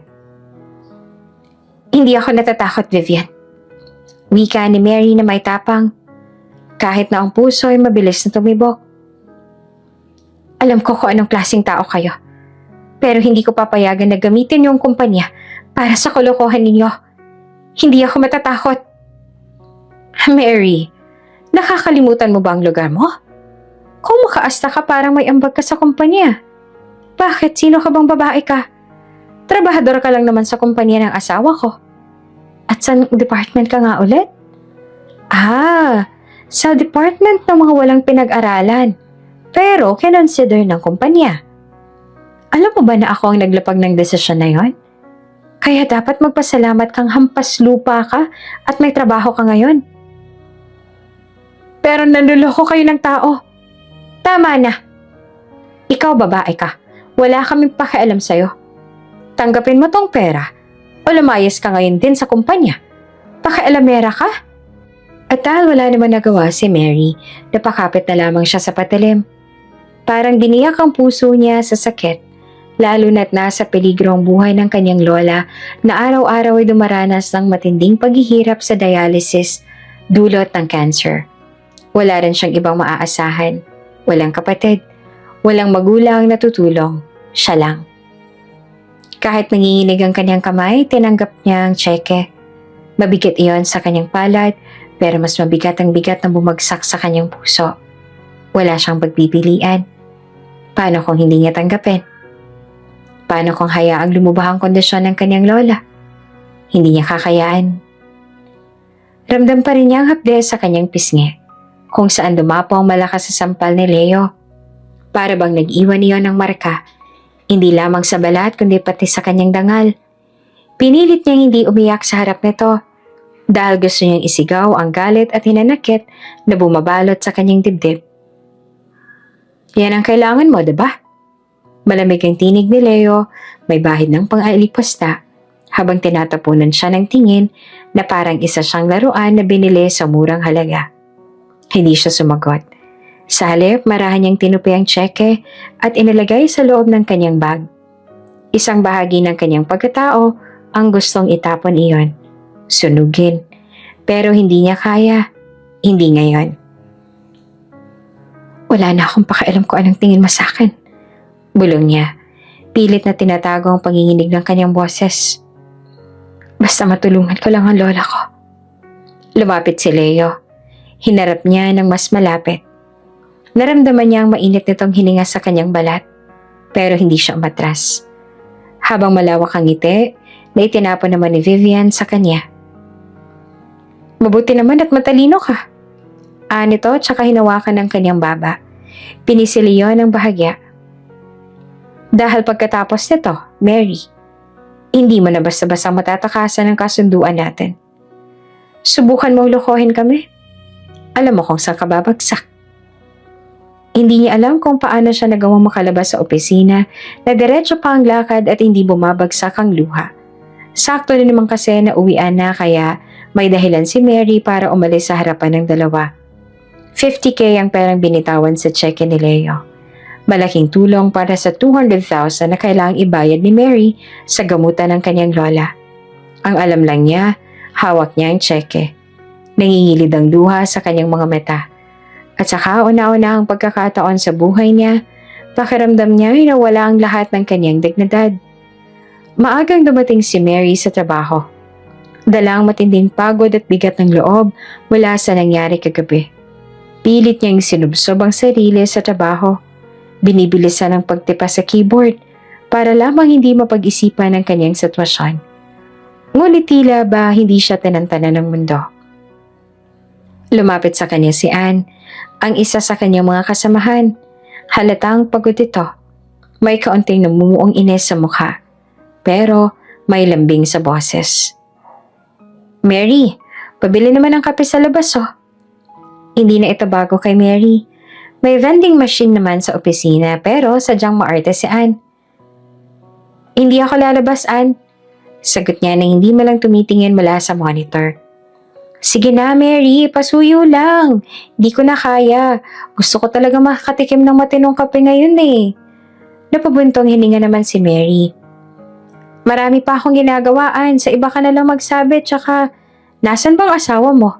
Bakit hindi siyang utusan mo? Bigla namang sumimangot si Anne at inangat ang isang kamay. Grabe ka naman, Mary. Nagpapasuyo lang kung ano-ano nang sinabi mo. Kung ayaw mo, edi wag. Pero huwag mong itamay ang asawa ko. Napalingon ng ibang empleyado. Nagbubulungan. Ramdam ni Mary ang tingin ng mga ito sa kanya. Mga tinig na puno ng panghuhusga. Pero bakit siya pang nagmumukhang masama? Hindi niya napigilan ng sarili. Ay totoo naman, diba? Kayong dalawang gumawa ng bata. Pero bakit akong pipilit mong maglakad pa palabas para bilhan ka lang ng kape? Halatang napantig ang tenga ni Anne. Napalakas ang kanyang boses ang sumagot. Ano bang problema mo, Mary? Bakit parang ang sungit-sungit mo yata ngayon? Ano bang nagawa ko sa'yo, ha? Di mo ba nakikita? Buntis ako. Hindi mo ba naisip yon? Ang dami mong sinasabi. Ang bigat mong kausap. Huminga ng malalim si Mary at pilit na nilalamon ng galit. Anne, hindi ako ang katulong mo. At lalong-lalo na hindi ko obligasyong asikasuhin ang mga gusto mo. Kung gusto mo uminom ng kape, bilhin mo o ipabili mo sa asawa mo. Parang may kung anong pumutok sa ulo ni Anne. Napataas lalo ang boses nito. Ano bang problema mo sa asawa ko? Bakit ba parang galit ka sa kanya? Ano bang alam mo, ha? Kung may gusto kang sabihin, sabihin mo ng diretsyo. Muntik na rin sumabog si Mary, pero pinigilan niya ang sarili. Ayaw niyang ilabas ang totoong dahilan ng kanyang inis. Ayaw niyang ipakita na masyado siyang nasasaktan sa sitwasyon niya. Naramdaman niya ang tingin ng lahat sa kanila, ang mga bulungan, ang pagtaas ng kilay ng iba. Bakit parang ako pang masama dito? Sigaw ng isip niya. Hindi na siya nagsalita pa. Pahablot niyang kinuha ang perang iniabot ni Anne, tsaka mabilis na naglakad palabas ang opisina. Mas mabuti pang bumili na lang siya ng kape kaysa makipagtalo pa. Dahil hindi naman papayag si Mary na basta alipustahin at hindi makagante, sinabihin niya ang crew sa Starbucks na gawing mapait ang kape at huwag lagyan ng asukal dahil diabetiko na siya. Habang naglalakad pabalik sa opisina, bitbit ni Mary ang kape para kay Anne. Hindi niya naman mapigilang mapangiti ng bahagya. Tingnan natin kung mag-enjoy ka sa kapeng yan. Bulong niya sa sarili. Isang simpleng gante lang to, pero sapat na para maibsan kahit kaunti ang inis niya sa naging pag-aaway nila kanina. Pero bago pa man siya makapasok sa building, isang kaguluhan ang bumungad sa kanya. Sa may entrance, may isang matandang lalaki na pilit hinaharang ng dalawang security guard kahit pahalatang may edad na ito. Mukhang malakas pa naman ang pangangatawan pero puno ng desperasyon ang kanyang mukha. Sir, hindi po talaga kayo pwedeng pumasok. Matigas na sabi ng isang guard. Nakaharang sa daanan. Pakiusap naman, gusto ko lang mag-apply ng trabaho. Sagot ng matanda. Pilit na inilalampas ang sarili sa harap ng mga bantay. Hindi naman ako manggugulo. Napakunot si Mary at agad na lumapit. Hala sir, anong nangyayari dito? Tanong niya sa mga guard. Agad naman siyang nilingon ng isa sa kanila. Ma'am, itong matanda pinipilit na pumasok kahit wala naman siyang appointment. Sabi niya gusto raw niyang mag-apply. Tiningnan niya ang matanda mula ulo hanggang paa. Gusot ang polo nito. Pero mukhang desente at maayos. May konting pawis sa noo. Marahil dahil sa init ng araw at sa stress ng pagtatalo sa mga bantay. Huminga ng malalim si Mary bago muli nagsalita. Ako na po ang kakausap. Hayaan niyo na po siya. Nagkatinginan ng mga guard bago nagkibit-balikat. O sige ma'am, kayo nang bahala. Nang pakawala ng mga itong matanda, agad itong huminga ng malalim at pinunasan ng pawis sa noo. Salamat sa iyo, iha. Kung hindi dahil sa iyo, baka tinapon na nila ako palabas. Wala pong anuman. Sagot naman ni Mary at pinilit na ngumiti. Pero bakit po ba kayo nagpupumilit na pumasok? Kung may kailangan po kayo, pwede naman pong ipasuyo. Diretsong tumingin sa kanyang matanda. May bahagyang lungkot sa mga mata. Gusto ko lang naman mag-apply ng trabaho. Nito. Kahit janitor lang, basta may mapasukang trabaho. Bahagyang nagulat si Mary. Hindi araw-araw ay nakakakita siya ng isang matandang nagpupumilit pang maghanap buhay. Bakit naman po biglang naghanap kayo ng trabaho? Wala po ba kayong pamilya? Maingat niyang tanong. Napayuko ang matanda. Waring nag-iisip bago sumagot. May pamilya naman ako dati, pero iniwan na nila ako. May kanya-kanya na silang buhay. Hindi ko na sila gustong abalahin, kaya kailangan kong kumayod. May kung ano namang tumusok sa puso ni Mary. Sa isang iglap, naalala niya ang sariling lola, ang nag-iisa niyang pamilya. Ang dahilan kung bakit siya napilitang kumapit sa patalim. Dahan-dahan siya ngumiti. Oo naman po, bakit hindi? Marami pong kumpanya ngayon ang tumatanggap ng senior applicants, tsaka mukhang malakas pa naman po kayo. Bahagyang nagliwanag ang mukha ng matanda. Sa tingin mo ba ay may tatanggap pa sa akin? Aba, syempre naman po. Sagot ni Mary na tinapik ang braso nito. Halika po, sasamahan ko kayo sa HR. Malay ninyo, kailangan nila ng janitor o kahit anong trabaho na babagay sa inyo. Nagningning ang mga mata ng matanda. Talaga, iha. Hindi mo alam kung gaano mo akong pinasaya. Napatawa si Mary. Mas mabuti pong subukan kaysa sumuko agad, di ba po? Pagbalik ni Mary sa opisina, diretso siyang lumapit sa mesa ni Anne at walang sabi-sabing, inabot ang inutos nitong Starbucks coffee. Oh, eto na yung kape mo. Malamig niyang sabi. Agad namang kinuha ni Anne ang baso, pero imbes na magpasalamat, sinipat pa nito ang cup, parang may hinahanap. Asan yung sugar? Tanong nito, kunot na oh. Nagkibit balikat naman si Mary. Sabi mo gusto mo ng kape, di ba? Hindi mo naman sinabi kung paano mo gusto yun. Agad uminom si Anne pero nang dumampi ang mapait na kape sa kanyang dila, napangiwi ito. Weh! Ang pait! Bakit walang asukal to, Mary? Baka gusto mong balikan mo na lang yung sugar? Sarkastikong tugon ni Mary habang inaayos ang file sa mesa niya. Nagpanting ang tenga ni Anne. Ano bang problema mo, ha? Ang sungit-sungit mo simula kanina. Hindi ka na nga nakakatulong nang iinis ka pa. Napalingon si Mary. Tumitig ng diretso kay Anne. Ikaw kayang masyadong demanding. Hindi ka naman prinsesa para asikasuhin ko lahat ng gusto mo, Anne. Hindi mo rin ako katulong. Excuse me? Bumakas ang ines ni Anne sa mukha. Nagpapasuyo lang ako pero kung makapag-react ka parang pinagtrabaho kita ng 1 linggo ah. Buntis ako, Mary.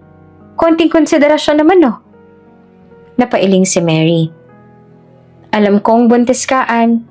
Pero hindi ibig sabihin nun may karapatan ka ng umasta na parang lahat ng tao sa paligid mo, kailangan kang pagsilbihan. Gusto mo ng kape? Bumili ka. O di kaya, utusan mo ang asawa mo. Muling sumiklab ang galit ni Anne. Ayan ka na naman. Bakit na lagi mo nalang dinadawit ang asawa ko? May problema ka ba sa kanya? O baka naman may gusto ka sa kanya? Tahimik ang buong opisina. Napatingin ng ibang mga kasamahan nila. Nagbubulungan. Si Mary naman napangisi.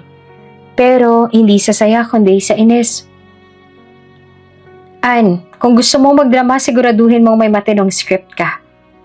Mahinahon pero matilim niyang sagot. Dahil hindi ako interesado sa asawa mo. At lalong-lalong wala akong balak makipag-away sa'yo dahil lang sa kape. Lumakas lalo ang bulungan sa paligid. Napansin ito ni Anne na tila napahiya. Aba bastos ka, Mary ah, sigaw niya. Napakasama mong tao. Ang init ng ulo mo palagi. Tapos ang damot-damot mo pa. Tumayo si Mary at hinarap siya. Kung masama akong tao, ewan ko na lang sa'yo. Kasi sa totoo lang, Anne, hindi ako madamot. Ikaw talagang mahirap pakisamahan. Hindi na nakasagot si Anne. Sa halip ay nagdabog siya at nilapag ang kapeng hindi niya nainom. Tsaka mabilis na lumakad papalayo. Habang unti-unting bumabalik ang katahimikan sa opisina, naupo si Mary at huminga ng malalim. Wala akong oras sa mga spoiled brat. Bulong niya sa sarili, tsaka nagpatuloy sa trabaho niya na parang walang nangyari. Nang makitang hindi siya pinansin ni Mary, biglang nagbago ang reaksyon ni Anne. Napahawak ito sa tiyan niya at napangiwi, at tsaka huminga ng malalim na parang nasasaktan. Aray! Mary, parang sumasakit ang tiyan ko. Niya na may halong drama ang boses. Napatingin agad ang mga kasamahan nila. Nag-aalalang lumapit. Anne, anong nangyayari? Tanong ng isa. Ewan ko. Parang sumakit bigla yung tiyan ko pagkatapos kong tikman yung kape. Sagot niya at nakatingin ng masama kay Mary. Sa isang iglap, lahat ng atensyon ay napunta kay Anne. Baka may nilagay si Mary sa kape. Biglang sabi ng isa nilang kasamahan. Oo nga. Bakit mo kasi pinapait yung kape, Mary? Sabat ng isa pa. Napairap naman si Mary. Ramdam na ramdam ang bigla ang pagbaliktad ng sitwasyon. Excuse me? Gusto niya ng kape, diba? Binili ko. Hindi ko na makasalanan kung hindi niya nagustuhan yung lasa. Pero hindi pa tapos si Anne sa drama niya. Mary, baka naman may ginawa ka talaga sa kape. Parang hindi normal tong sakit ng tiyan ko eh. Baka naman sinadya mo to kasi galit ka sa akin. Biglang nagkatinginan ng mga kasamahan nila. Ang ilan ay tahimik pero halata sa mukha na nag-aalangan kay Mary. Ang iba naman mabilis na humusga. Mary, grabe ka naman, sabi ng isa. Hindi mo na dapat dinadaan sa ganito, buntis si Anne. Ano ka ba, Mary? Hindi ka man lang ba nag-aalala? Dagdag ng isa pa. Baka mapano si Anne at yung baby niya. Mabilis na nag-init ang ulo ni Mary. Ano ba kayo? Sinisisi niyo agad ako? Kape lang yun. Hindi ko naman kasalanan kung maarte siya at hindi niya nagustuhan. Pero imbes na makinig, lalo pang lumakas ang bulungan ng mga tao sa paligid. Siguro inggit lang yan kasi wala siyang asawa. O baka naman gusto niya talaga yung asawa ni Anne kaya galit siya. Diyos ko, ang sama pala ng ugali ni Mary. Parang binuhusan ng malamig na tubig si Mary sa narinig niya. Kahit anong paliwanag niya, parang wala nang gustong makinig. Samantala si Anne naman ay biglang napahiga sa upuan. Umaarte na parang hinihimatay. Masakit talaga. Pwede bang dalhin niyo ako sa ospital? Mahina niyang sabi pero may halong panunumbat sa boses. Dali-daling lumapit ang isang team leader nila. Mary, kung may ginawa ka man, sana umamin ka na. Doon na sumabog si Mary. Ano ba kayong lahat? Hindi ako lasonera. Hindi ko siya ginawa ng masama. Kayo tong mahilig gumawa ng kwento. Pero sa mga mata ng mga kasamahan niya, siya na ang kontrabida. At sa sandaling yon, na-realize ni Mary na kahit anong gawin niya, minsan, hindi mo talaga matatalo ang isang babaeng maarte at mahilig sa drama. Pakiramdam ni Mary ay nagdilim ang paligid habang nakatayo siya sa harap ng mesa ng kanyang sir. Hindi opisyal, pero kung umasta ay parang hari ng opisina. Ramdam niyang mabigat na tensyon sa loob ng opisina, lalo na nang marinig niya ang sinabi nito. Mary, hindi ako natutuwa sa ginawa mo. Matigas na sabi nito habang nakasandal sa swivel chair, ang isang kamay ay nakapatong naman sa mamahaling ballpen. Pwede kang mapaalis sa trabaho ng dahil dyan. Kung gusto mong tumagal dito at hindi api-apihin, pagbigyan mo na lang ang hiling ko. Nagtagpo ang kanilang mga mata. Alam ni Mary kung saan papunta ang usapan. Isang gabi lang, Mary. 100,000. Ano? Halos mapangiwi siya sa ines at pandidiri. Ilang beses na siyang inalok ng boss niyang ito. At ilang beses na rin niya nitong tinanggihan. Pero hindi ito marunong sumuko. Huminga siya ng malalim bago sumagot. Uulitin ko, sir. Ayoko. At hindi ako interesado sa offer ninyo. Saglit na katahimikan. Pinaglaruan ng lalaki ang ballpen sa kanyang daliri at saka sumandal palalo. Matigas ka talaga ha. Pero isipin mo, Mary, kasalanan mo rin kung bakit ka inaapi ng mga tao rito. Napakunot noo siya. Kasalanan ko? Kasalanan ko bang masakitin si Anne? Ano, kapag may buntis, may special treatment? Bakit ako na naman ang mali? Mabigat ang titig ng lalaki at sa bawat segunda ng katahimikan, lalong lumalalim ang kanyang inis. Baka nakakalimutan mong posisyon mo, Mary. Ngumiti ito pero walang halong kabaitan ng ekspresyon. Kung ako sa'yo, mag-isip ka ng mabuti. Dahil isang utos ko lang, tanggal ka sa trabaho. Napakuyom ang kamuon ni Mary. Ganyan na lang ba kadali para sa inyo? Isang reklamo lang, tapos ako na agad ang tatanggalin? Hindi ba kayo nag-iisip na baka kasinungalingan lang lahat ang sinabi niya? Mabilis ang sagot ng lalaki. Wala akong pakialam. Hindi ako mahilig sa dama, Mary. Ang gusto ko lang sumunod ka. Kasi kung hindi, ewan ko na lang kung saan ka pupulutin. Nakatitig lang si Mary sa kanya. Ramdam niyang panunuyo ng kanyang lalamunan. Pero hindi niya hahayaang makita ng lalaki ang kahit katiting na takot sa kanyang mukha. Wala akong balak magbago ng isip, sir. Matapang niyang sagot. Matalim ang titig ng lalaki. Umalis ka na. Mainit na naman ang ulo ko sa'yo. Last warning. Hindi na nagsalita si Mary. Lumabas siya ng opisina na nakataas ang noo. Kahit pa sa loob-loob niya, isang malaking gulo ang maaaring kahinatnan ng ginawa niyang pagsuway. Nang matanggap ang utos na i-hire ang matandang aplikante, agad na inasikaso ng HR ang proseso. Sa kanilang paningin, isa lamang itong utos mula sa isang mataas na opisyal at walang sino man ang nagtanong kung bakit kailangang bigyan ng posisyon ang isang estrangherong walang sapat na credentials. Ilang oras na nga lumipas at formal na ang ipinakilala si Juan bilang bagong janitor. Bit-bit ang mop at balde, pumasok siya sa opisina kung saan nagtatrabaho si Vivian, ang kanyang asawa.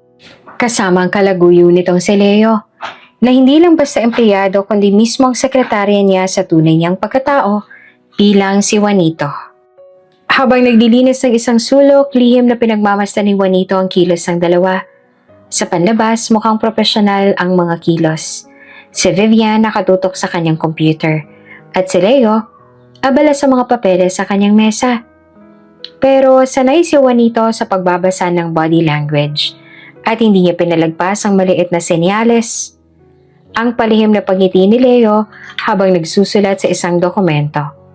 Ang bahagyang pagdikit ng kanilang mga kamay nang may iniabot si Leo kay Vivian.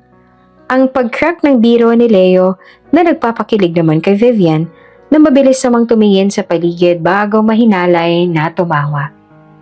Tsk, hindi talaga kayo nag-iingat.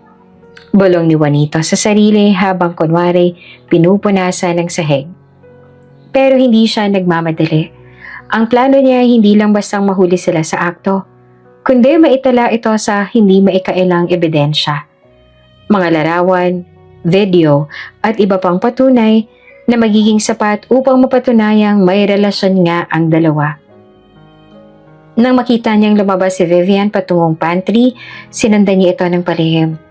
Hindi niya direktang kinausap ang dalawa. Sa halip ay naghintay siyang may gawin ito na magkakapagpabigay sa kanya ng mas matibay na pruweba. At hindi nga siya nagkamali. Ilang minuto lang lumipas, biglang sumulpot si Leo sa pantry. Siniguradong walang ibang nakatingin bago marahang lumapit kay Vivian. Namiss kita. Mahina ngunit puno ng pagnanasa ang boses ni Leo habang inilalagay ang kamay sa bewang ng babae. Leo, baka may makakita. Padimir pang sagot ni Vivian pero hindi naman ito lumayo. Sa halip, hinayaan niyang dumampi ang labi ni Leo sa kanyang liig. Kitang-kita ni Juanito ang lahat mula sa maliliit na espasyo sa likod ng pinto. Hindi siya basta sumugot. Sa halip, inilabas niya ang kanyang cellphone at kinuhanan ng video ang eksena. Ilang segundo lang lumipas bago niya isinara ang video. Isang ebidensya pa lang to, Vivian. Bulong niya sa sarili. Pero sisiguraduhin kong mabubuo ko ang kwento. At kapag nangyari yon, wala kang kawala. Habang abala si Juanito sa pagpapanggap bilang janitor, hindi inaasahang mismong si Vivian ang tatawag sa kanya. Hoy matanda, linisin mo ang opisina ni Leo. Malamig na utos nito. Hindi man lang nag-abala na tignan siya ng diretsyo. Napalunok si Juanito. Opo ma'am. Sagot niya habang tinutulak ang kanyang cleaning cart patungo sa opisina ng kanyang traidor na sekretary. Pagpasok niya, agad siyang nakaramdam ng kakaibang presensya. May malakas na pabango sa hangin at nang linganin niya ang mesa ni Leo, may bakas pa ng pulang lipstick sa gilid ng baso ng alak. Hindi iyon pangkaraniwan para sa isang normal na opisina. Mas lalo pang nanlaki ang mata niya nang makita ang gusot-gusot na sofa na tila may nangyari roon kamakailan lang. Ayos ah, bulong niya sa sarili. Pinipigilang magpakita ng emosyon. Nagsimula siyang magkunwaring maglampasan ng sahig, ngunit hindi pa siya nangangalahati sa ginagawa nang biglang bumukas ang pinto. Nagulat siya at napalingon at halos mahulog ang hawak niyang mop sa kanyang nakita. Si Vivian at Leo, magkalapat ang labi. Naghahalikan na tila walang bukas. Hindi lang simpleng halikan, nagsasagupaan ang kanilang mga dila, parang mga uhaw sa isa't isa. Nakayakap si Leo sa bewang ni Vivian, habang ang babae naman ay nakasabunot sa buhok nito. Mabilis na inaalis ni Juanito ang kanyang tingin, kunwari abala sa paglilinis. Ngunit hindi nakaligtas sa kanyang malakas na pagtawa ni Leo. Huwag ka nang tumingin, kaya bago-bago mo pa lang pakialamero ka na. Natatawang sabi nito habang hinahaplos ang pisngi ni Vivian. Pasensya na po, sir. Mahina at paos sa sagot ni Juanito. Pilit pinapanatili ang pagpapanggap. Ngunit sa likod ng kanyang maruming damit, mabilis niyang inilabas ang kanyang cellphone at pasimpleng inirecord ang nangyayari. Muli siyang bumalik sa kanyang trabaho, ngunit hindi niya pinalampas ang sumunod na usapan ng dalawa. Bakit pa hindi mo pahiwalayan si Juanito, love? Tanong ni Leo habang hinahalikan ng leeg ni Vivian. Alam mo namang matagal na ako naiinip. Gusto kong ikaw lang. Wala nang Juanito sa eksena. Napasingap si Juanito. Pilit nilulunok ang galit. Pero ang sagot ni Vivian, ang tunay na nagpabagsak sa kanyang mundo. Leo, hindi pa pwede. Sagot ni Vivian sabay dampi ng kanyang daliri sa labi ng kalaguyo. Sinisigurado ko na walang matitira sa kanya sa oras na bumitaw ako. Lalakarin ko pang mga papeles at kukonsintihin ko pa siyang ipangalan sa akin lahat ng ari-arian niya. Seryoso ka? Ani Leo na tila tuwang-tuwa. Tumango naman si Vivian. Oo naman. Juanito is a fool. Mahal niya ako kaya madali ko siyang mahuhulog sa patibong. Pero konting tiyaga pa, love. Kapag sigurado na ako wala na siyang pangahawakan, siya mismo ang kusang bibitaw. Kailan ko ba ito ginusto? Wika ni Juanito sa sarili. Naramdaman ni Juanito ang panginginig ng kanyang mga kamay. Parang gusto niyang sumugod at sugurin ng dalawa. Pero hindi siya nagpahalata. Ito na ang ebidensyang matagal niyang hinahanap. Mabigat ang kanyang dibdib habang tahimik na tinatapos ang paglilinis. Pero sa ilalim ng kanyang galit at sakit, isang bagay lang ang siguradong hindi niya hahayaang siya ang maiwan na talunan. Pagkatapos ng natuklasang pagtataksil ni Vivian at Leo, nagdesisyon si Juanito na hindi basta-basta gagawa ng hakbang. Alam niyang susugod siya ng walang sapat na plano. Siya ang matatalo. Kailangan niyang ng pagsisigurado, deskarte at mga kakampi, lalo na't malakas ang kapit ni Vivian. At ang pagiging wala niyang matibay na ebidensya ay maaaring magpabagsak sa kanya. Habang naglalakad siya sa hallway ng kumpanya, may isang pangalan ang biglang pumasok sa isip niya, si Mary. Matagal niya nang napansin ang pagiging mabait at matulungin ni Mary. Naalala niya kung paano nitong inabala ang sarili noon para tulungan ang isang matandang lalaki na siya rin naman sa totoo lang. Kung meron mang isang tao sa opisina na maaaring makatulong sa kanya, eto na yon. Kailangan ko makausap si Mary. Bulong niya sa sarili. Nang makita niyang nag-iisa si Mary sa pantry, agad siyang lumapit habang dala pa rin ang kanyang mop at balde. Iha, Pwede ba kitang makausap saglit? Mahina niyang sabi. Pinapanatili pa rin ang boses niyang tila matanda. Nagulat naman si Mary. Ay, kayo po pala, Mang Juan. Ano pong kailangan ninyo? Sumilip muna si Juanito sa paligid. Siniguradong walang ibang tao. Nang makumpirmang ligtas silang nag-uusap, dahan-dahan niyang hinubad ang suot niyang coat.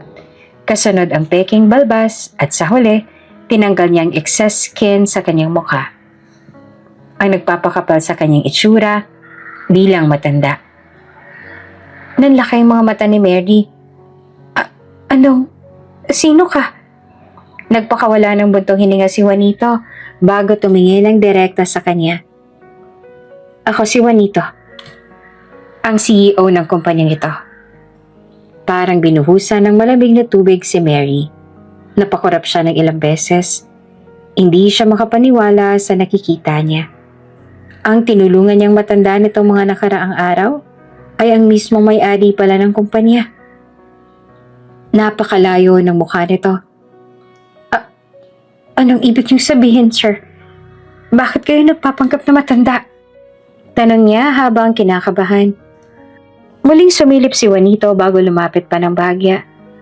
Dahil gusto kong mahuli ang asawa kong si Vivian sa panluloko niya sa akin kasama si Leo. Halos malaglag ang panga ni Mary. Ano po? Si Ma'am Vivian at si Sir Leo? Akala ko po okay na kayo. Tumango si Juanito. Hindi na mabubuo ang nabasag na baso, Mary. Masusugatan lang ulit. Tutulungan mo ba ako? May nakuha na akong ebidensya, pero hindi pa sapat. Kailangan ko ng mas matibay pang pruweba para tuluyan silang papagsakin. At alam kong matagal ka na nagtatrabaho dito. Kaya gusto kong malaman kung may napansin ka bang kakaiba sa kanila. Nag-isip si Mary. Totoo, matagal na siyang nagtatrabaho sa opisina. At sa tagal na yon, ay ilang beses yan ang napansin ng mga kahina-hinalang kilos ni Vivian at Leo. Ang madalas sa paglabas ng dalawa na magkasama, ang pagbibigay nila ng palihim na tinginan, at ang padalas na pagiging malambing ni Vivian kay Leo, kahit na dapat ay puro trabaho lamang ang namamagitan sa kanila. Pero hindi naman na nakakapagtaka lalo na't alam ni Mary sa sarili niyang may relasyon talaga ang dalawa. Sir, hindi ko po inisip na may relasyon sila noon. Pero kung babalikan ko ang mga nangyari, oo, may napansin nga po akong kakaiba. May ilang beses ko po silang nakitang sabay na lumalabas ang kumpanya nang hindi nagpapaalam. Minsan si Ma'am Vivian pa mismo ang nagpapatakbo ng schedule ni Sir Leo para siguradong may oras sila para sa isa't isa.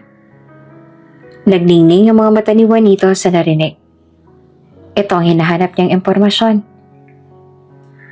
Mary, seryoso niyang sabi. Tutulungan mo ba ako?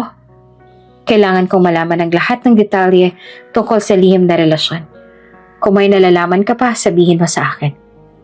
Napalunok naman si Mary.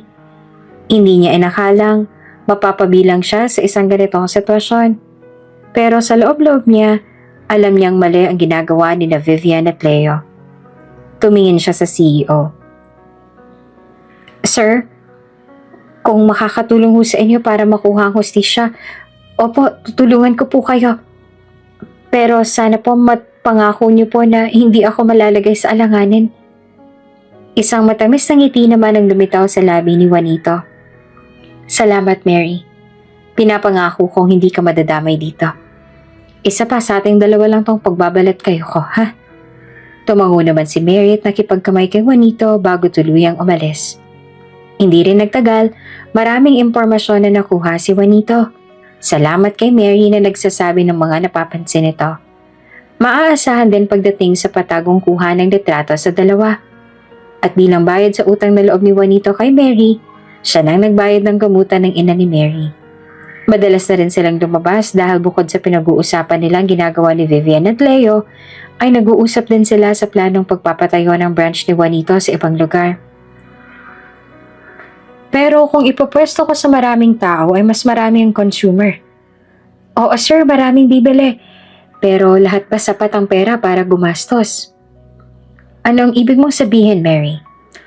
Ang sa akin lang, Sir Juanito, kung maglalapag kayo ng branch sa ganyang lugar, Dapat hindi yung mabigat sa bulsa. Kasi kahit ako kung hindi sapat yung pera ko, tatanungin ko na lang yung restaurant na ipapatayo mo. Hanggang sa tumanda ako. I will take note of that. By the way, kamusta ang pagbabantay mo kila Vivian? Well, as usual sir, magkasama sila. Ano po bang plano ninyo? By the way, Mary, I forgot to mention. I raised your position. Remember yung narereklamo mo sa akin feeling superior? I moved you to that position. Less work, and you'll be superior. Mas mataas ka na sa kanya. Ala sir, hindi nyo naman po kailangan gawin yun. Baka mas lalo lang akong pag-initan sa trabaho.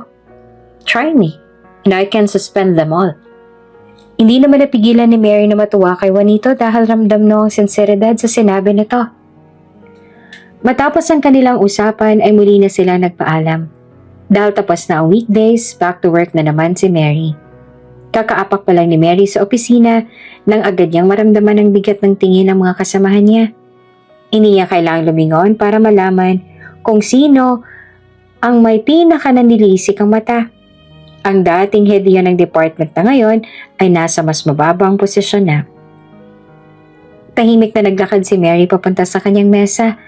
Pero hindi pa man siya nauupo ay bigla na nagsalita ang dating head ng department. Sapat na lakas para marinig ng iba. Aba, ang pinagpalang Mary, ang bagong boss, ang reyna ng opisina. Sarkastikong bungad nito habang tumatawa ng mapakla. Grabe, ang bilis ng pag-angat mo Dati lang kitang inuutusan, ngayon ang taas-taas mo na. Ano ba ang sekreto mo? Baka naman may ginapang kang tao. Napatingin ng ibang empleyado. Yung iba, halatang nagnanais makisawsaw sa usapan. Baka naman may special connection ka kay Sir Juanito? Singit ni Liza, na kilalang tsismosa sa opisina. Alam mo na, may mga babae talagang marunong gumamit ng charm para lang ma-promote. Oo nga, ang daming mas matagal sa kanya dito pero siyang napili. Ano yon, swerte? O diskarte? Dagdag pa ng isa. Habang pilit naman pinipigilan ng tawa.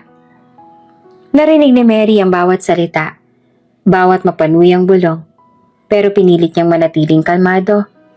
Alam niyang hindi siya dapat magpatalo sa ganitong klaseng pang-aapi, lalo pa't wala siyang ginagawang masama. Huminga siya ng malalim, bago diretsong tinitigan ng dating head ng department. Kung may problema kayo sa pagkakapromote ko, pwede niyo namang itanong mismo sa management. Kung tingin niyo may ginapang ako, baka nakakalimutan niyong mas marami akong pinaghirapan. Hindi ko kasalanan kung hindi kayong napili. Natahimik saglit ang grupo, pero halatang hindi nila inaasahan ang matapang na sagot ni Mary.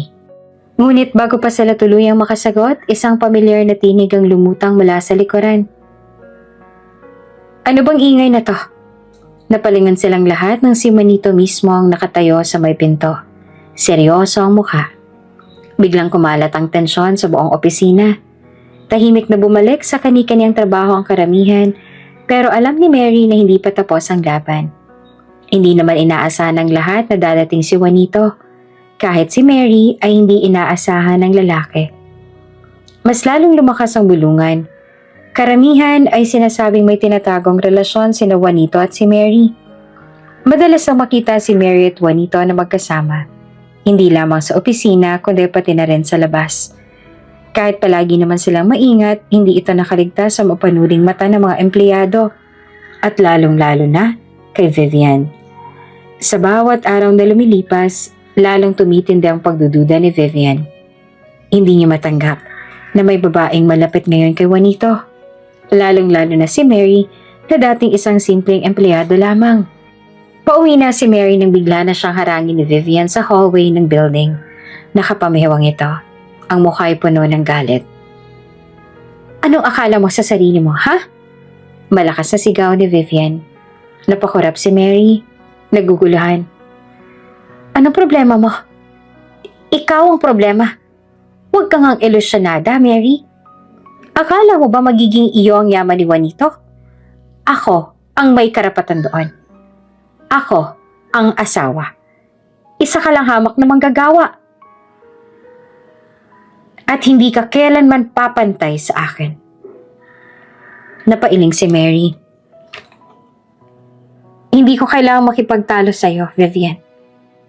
Wala akong interes sa yaman ni Juanito. At lalong hindi ko gusto ang drama mo. Mas lalong nag-alab ang galit ni Vivian. Hindi siya sanay na may sumasagot sa kanya. Lalo na ang isang tulad ni Mary. Talaga? Wala kang interes? Kung ganon, bakit palagi kang nakabuntot kay Juanito? Akala mo hindi kita nakikita? Trabaho ang dahilan kung bakit kami magkasama. Hindi katulad mo na puro kasakiman ang iniisip. Sagot ni Mary na matapang na hinarap naman si Vivian. Hindi na nakapagpigil si Vivian. Sa isang aglap, sinunggapan niya si Mary. Inatak ng malakas ang buhok nito. Napasigaw naman si Mary sa sakit, pero hindi pa doon natapos si Vivian. Hindi siya nagdalawang isip na hatakin si Mary palapit sa hagdan. Tingnan natin kung makakadikit ka pa kay Juanito pagkatapos nito. Bago pa man makapalag si Mary, ay isang matinding tulak ang ginawa ni Vivian. Nawala ng balanse si Mary at bumagsak sa hagdan. Gumulong-gulong pababa. Malakas ang bawat pagbunggo ng katawan niya sa bawat hakbang ng hagdan. Hanggang sa tuluyang huminto ang katawan niya sa ibaba. Hindi gumagalaw. Nakita ng ilang empleyado ang buong pangyayari. Agad nilang tinakbo si Mary na duguan at walang malay. Diyos ko, tumawag kayo ng tulong! Sigaw ng isa sa mga empleyado. Dali-daling dumating si Leo, gulat na gulat sa nasaksihan. Kasunod niya naman si Juanito na halos hindi makapaniwala sa nakita niyang dugo ang katawan ni Mary. Agad siyang lumapit, binuhat ang walang malay na katawan ng dalaga. Mary! Mary, gumising ka! Nanginginig ang boses ni Juanito, puno ng pag-aalala. Samantalang si Vivian, imbes na magsisi ay agad na binaligtad ang sitwasyon. Sinaktan niya ako. Ako ang inatake ni Mary kaya ako siya tinulak. Sigaw ni Vivian. Pilit na nagpapanggap na siya ang biktima. Nagwala siya, kaya napilitan kong ipagtanggol ang sarili ko. Ngunit walang naniwala sa kanya. Ang mga empleyado na nakakita sa pangyayari ay tahimik lamang, pero halata sa kanilang mukha ang hindi pagsang-ayon kay Vivian. Huwag mo kaming gawing tanga, Vivian. Malamig na sagot ni Juanito. Alam nating lahat na ikaw ang nag-umpisa nito. Muling lumingon si Juanito kay Mary na hanggang ngayon ay hindi pa rin gumagalaw. Halos mag-init na ang dugo niya sa galit. Hindi kita mapapatawad sa ginawa mo. Madiin niyang sinabi habang nanilisik ang mga mata kay Vivian. Dahil walang kakampi, nagsimulang magwala si Vivian. Wala kayong karapatang husgahan ako. Sigaw niya tila nawawala na sa sarili. Ako ang asawa. Ako ang dapat na pinaniniwalaan. Ang babaeng yan ang dapat sisihin. Ngunit kahit anong sigaw niya, wala nang nakinig sa kanya. Ang mas mahalaga sa kanila ngayon ay si Mary at ang pagbagsak ni Vivian ay nagsisimula na. Habang nagkakagulo sa opisina, unti-unting dumilat si Mary. Masakit ang buong katawan niya, pero higit sa lahat, ramdam niyang kirot sa ulo, dulot ng malakas sa pagbagsak sa hagdan. Hindi pa man siya ganap na nakabangon, narinig niya ng isang pamilyar na boses. Galit at may halong pag-aakusa. Ano ba kayo? Bakit niyo inaaway si Vivian? Hindi niyo ba nakita na si Mary ang nauna? Sigaw ni Leo. Lumapit at pumwesto sa tabi ni Vivian. Kitang-kita naman sa mukha niya ang galit, habang nakatingin kay Juanito at sa iba pang empleyado na kumakampi naman kay Mary. Nang marinig ito ni Juanito, bumagsak ang tingin niya kay Leo. Bakas ang matinding inis sa kanyang mukha. Leo, wag mo akong gawing tanga. Kitang-kita ng lahat kung sinong tunay na may kasalanan. Kitang-kita ko rin ang ginawa ni Mary. Siya ang nag-umpisa ng gulo. Hindi niya matanggap na si Vivian ang asawa mo kaya inaaway niya. Pangangatwiran pa ni Leo habang mahigpit na hawak ang braso ni Vivian na tila sinasabing hindi siya pababayaan. Napahagalpak naman ang tawa si Vivian. Akala mo isang kontrabidang panalong-panalo sa laban. Kita mo na, Juanito? Hindi ako nag-iisa. Si Leo lang may tapang para ipagtanggol ako. Kayong lahat, puro inggit lang ang alam ninyo. Napalunok si Mary habang nakahiga pa rin sa sahig. Nangihina. Hindi ako nanakit. Mahina niyang sambit at halos hindi marinig. Ngunit hindi siya pinakinggan ni Leo. Juanito, huwag kang magpabiktima kay Mary. Alam nating lahat kung gaano siyang kagahaman sa atensyon mo. At hindi ako magtataka kung sinadya niyang guluhin si Vivian. Sa puntong yon, hindi na nakapagpigil si Juanito. Ano bang pinagsasasabi mo, Leo? Singhal niya. Alam mo, matagal ko nang pinagdududahan ang relasyon ninyo ni Vivian. Kaya mo siya ipinagtatanggol dahil kasabwat ka niya. Nang marinig ito, agad na nag-react si Vivian. Huwag kang gumawa ng kasinungalingan, Juanito. Halos pasigaw niyang sabi. Ginagawa mo lang itong lahat para makaalis ka sa kasal natin. Sa gitna ng mainit na pagtatalo, napansin ng mga empleyado kung paanong mahigpit na magkahawak ang kamay ni Leo at Vivian. Kitang-kita ang tensyon sa pagitan ng dalawa. Ngunit sa halip na maawa ang mga kasamahan nila kay Vivian, mas lalo lang silang nakumbinsi na may namamagitan nga sa kanila. Samantala, dahan-dahang inilapit ni Juanito si Mary sa kanya. Tiningnan ang sugat nito sa noo. Sa kabila ng sakit na nararamdaman ni Mary, ramdam niya ang proteksyon mula kay Juanito.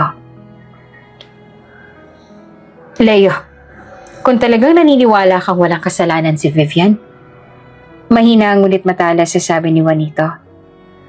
Handa ka bang manumpa sa harap ng lahat? Biglang natahimik si Leo. Sandali siyang napatingin kay Vivian. Tila naghihintay ng senyales. Ngunit bago pa siya makapagsalita, lumapit ang isa sa mga empleyado na nakakita ng lahat ng nangyari. Sir Juanito, may CCTV po tayo sa hallway. Maingat, ngunit may bigat na sabi nito. Makikita doon kung sino talagang nauna. Biglang namutla si Vivian. Napalunok si Leo. Sa puntong yon, alam nilang tapos na ang laro nila. Habang patuloy na nagkakagulo sa opisina at si Mary nakahandusay pa rin sa sahig dahil nangihina pa rin ang katawan nito, dala ng pagkabagsak sa sahig, isang malupit na hakbang ang ginawa ni Juanito. Nais niyang tapusin ang lahat at hindi niya na kayang patagilid pa ang obserbahan ng kasinungalingan at pagtatakip sa nangyayari sa paligid.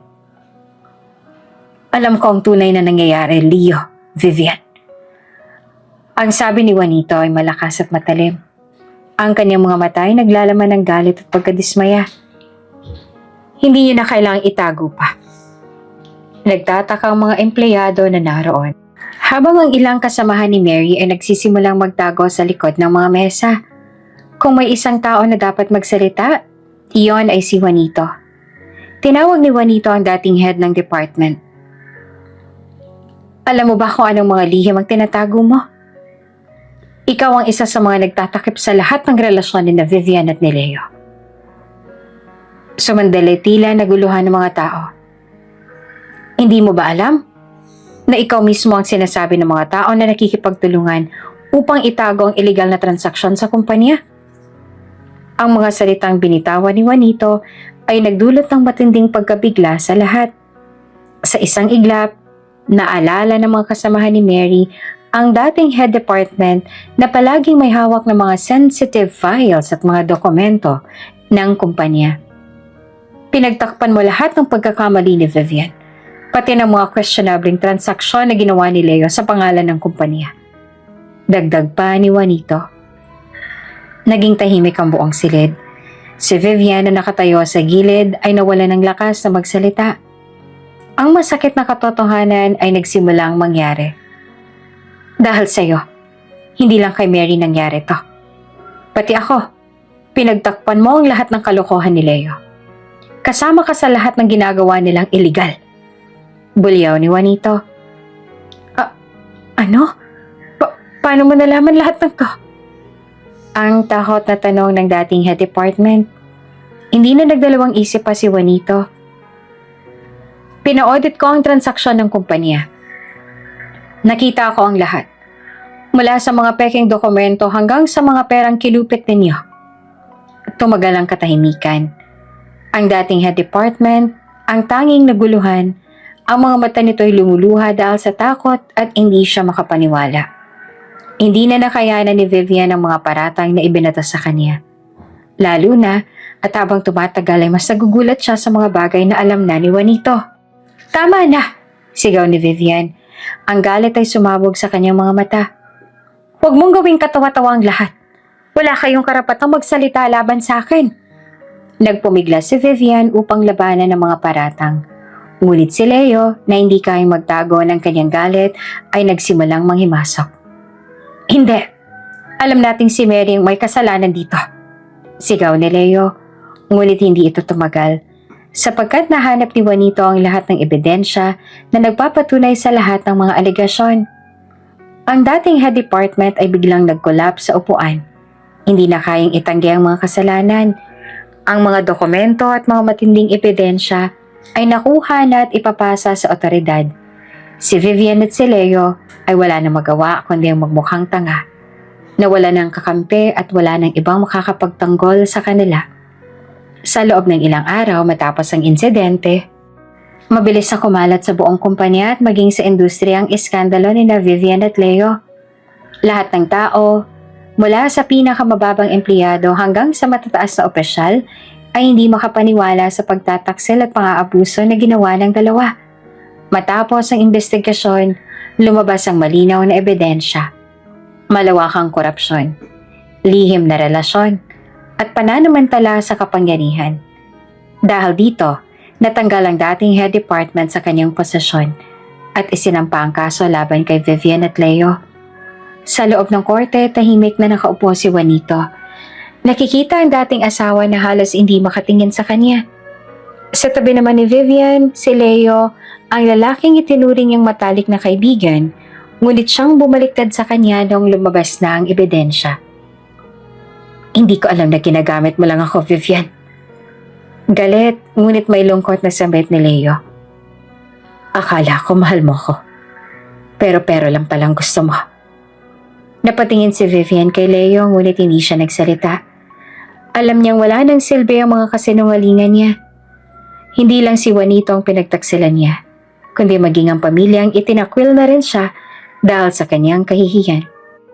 Hindi na kinaya ng pamilya ni Vivian ang iskandalo. Mula sa pagiging kilalang mayaman at kagalang-galang na pamilya, naging tampulan sila ng chismis at pangungutya sa social circles nila. Dahil dito, ang mismong ama ni Vivian ang nagbigay ng pahayag sa media. "Simula ngayon, wala na kaming kinalaman kay Vivian. Ikinakahiya namin ang kanyang ginawa at sinusuportahan namin ang agarang proseso ng divorce nila ni Juanito." Sa isang iglap, tuluyan ang nawala ng suporta ni Vivian. Wala na siyang pamilya, wala na siyang kapangyarihan, at wala na siyang kayamanan. Matapos ang mahaba-habang paglilitis, napatunayan guilty si Leo at Vivian sa kaso ng fraud at unethical behavior sa kumpanya. Nakulong si Leo sa salang pandaraya at malversation of company funds, habang si Vivian naman ay tuluyang iniwan ng lahat matapos ang kaniyang pagbagsak. Samantala, si Mary ay tuluyang gumaling sa kanyang mga sugat at nagpatuloy sa kanyang trabaho.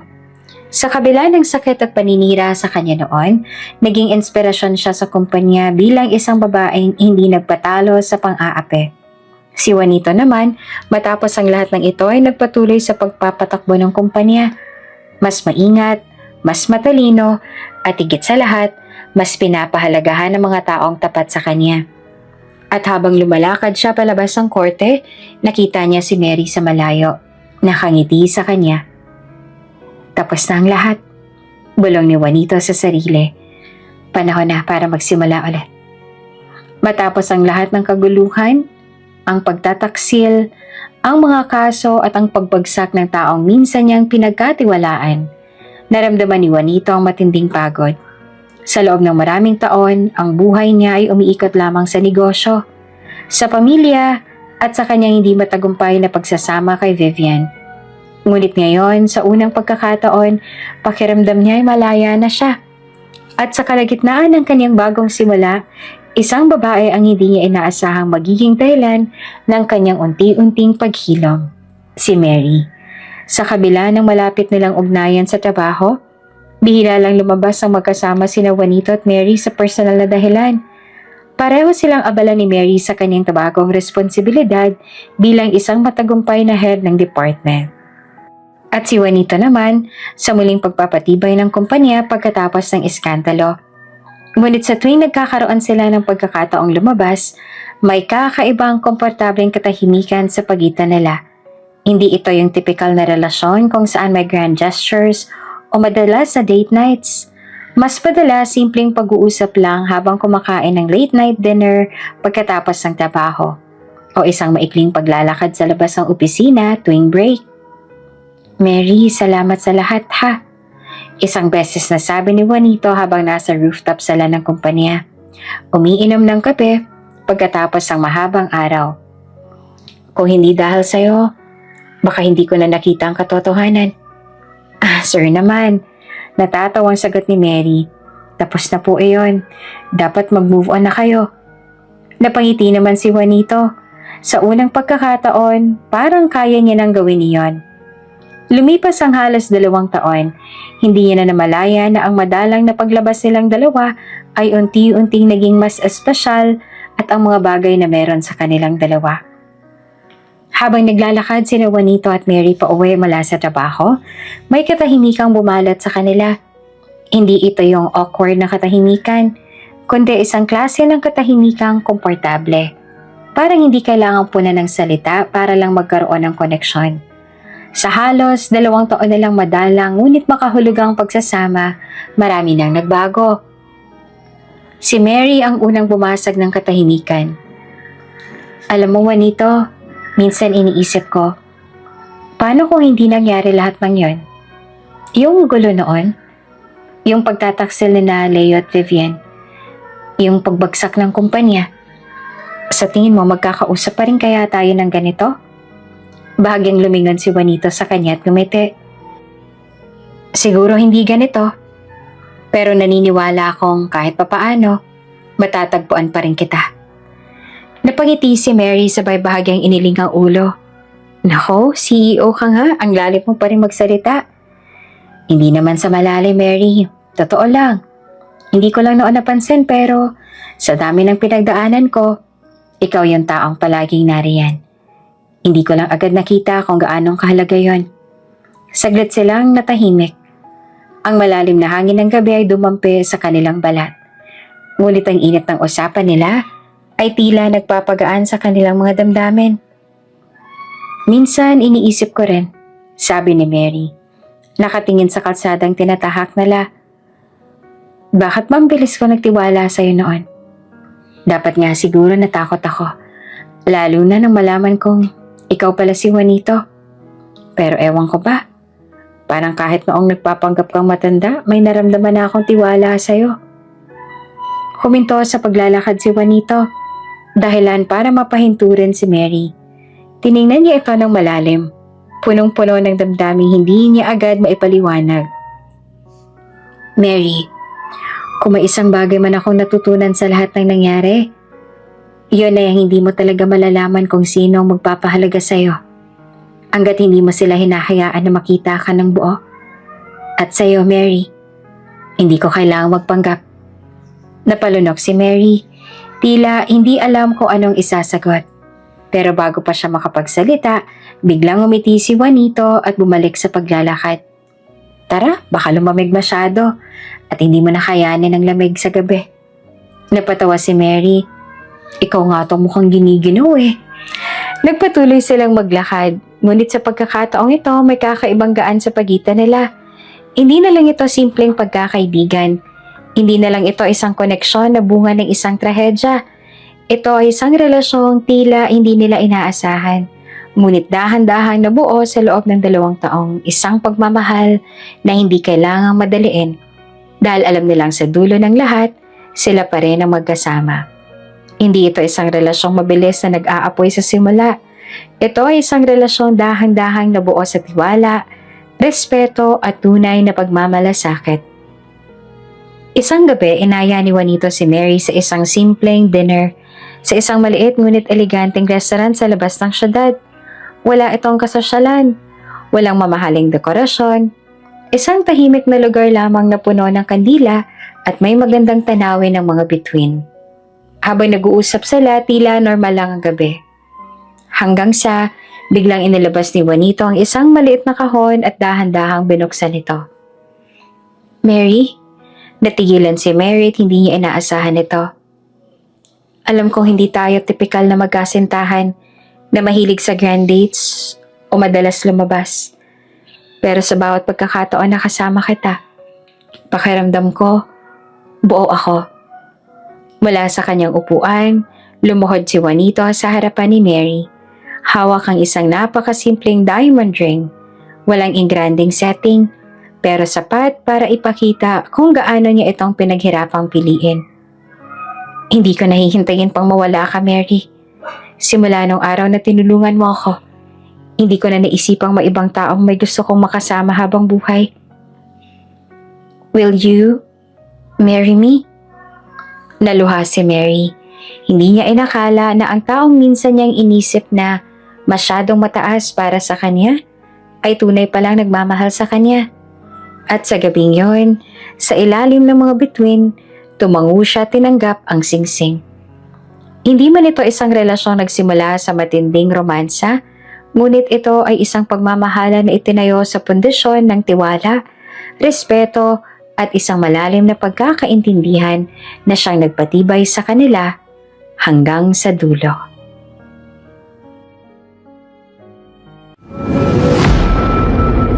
Kung bago ka pa lang sa channel na ito, Ate Jane TV, huwag kalimutang pindutin ang notification bell and subscribe button. Sana po hindi naman malaking abala sa inyo ang pagpindot ng subscribe button dahil ang kapalit po nito ay ang pagsuporta para makapag-produce ng mga libreng stories sa mga channels ni Ate Jane. Maraming salamat!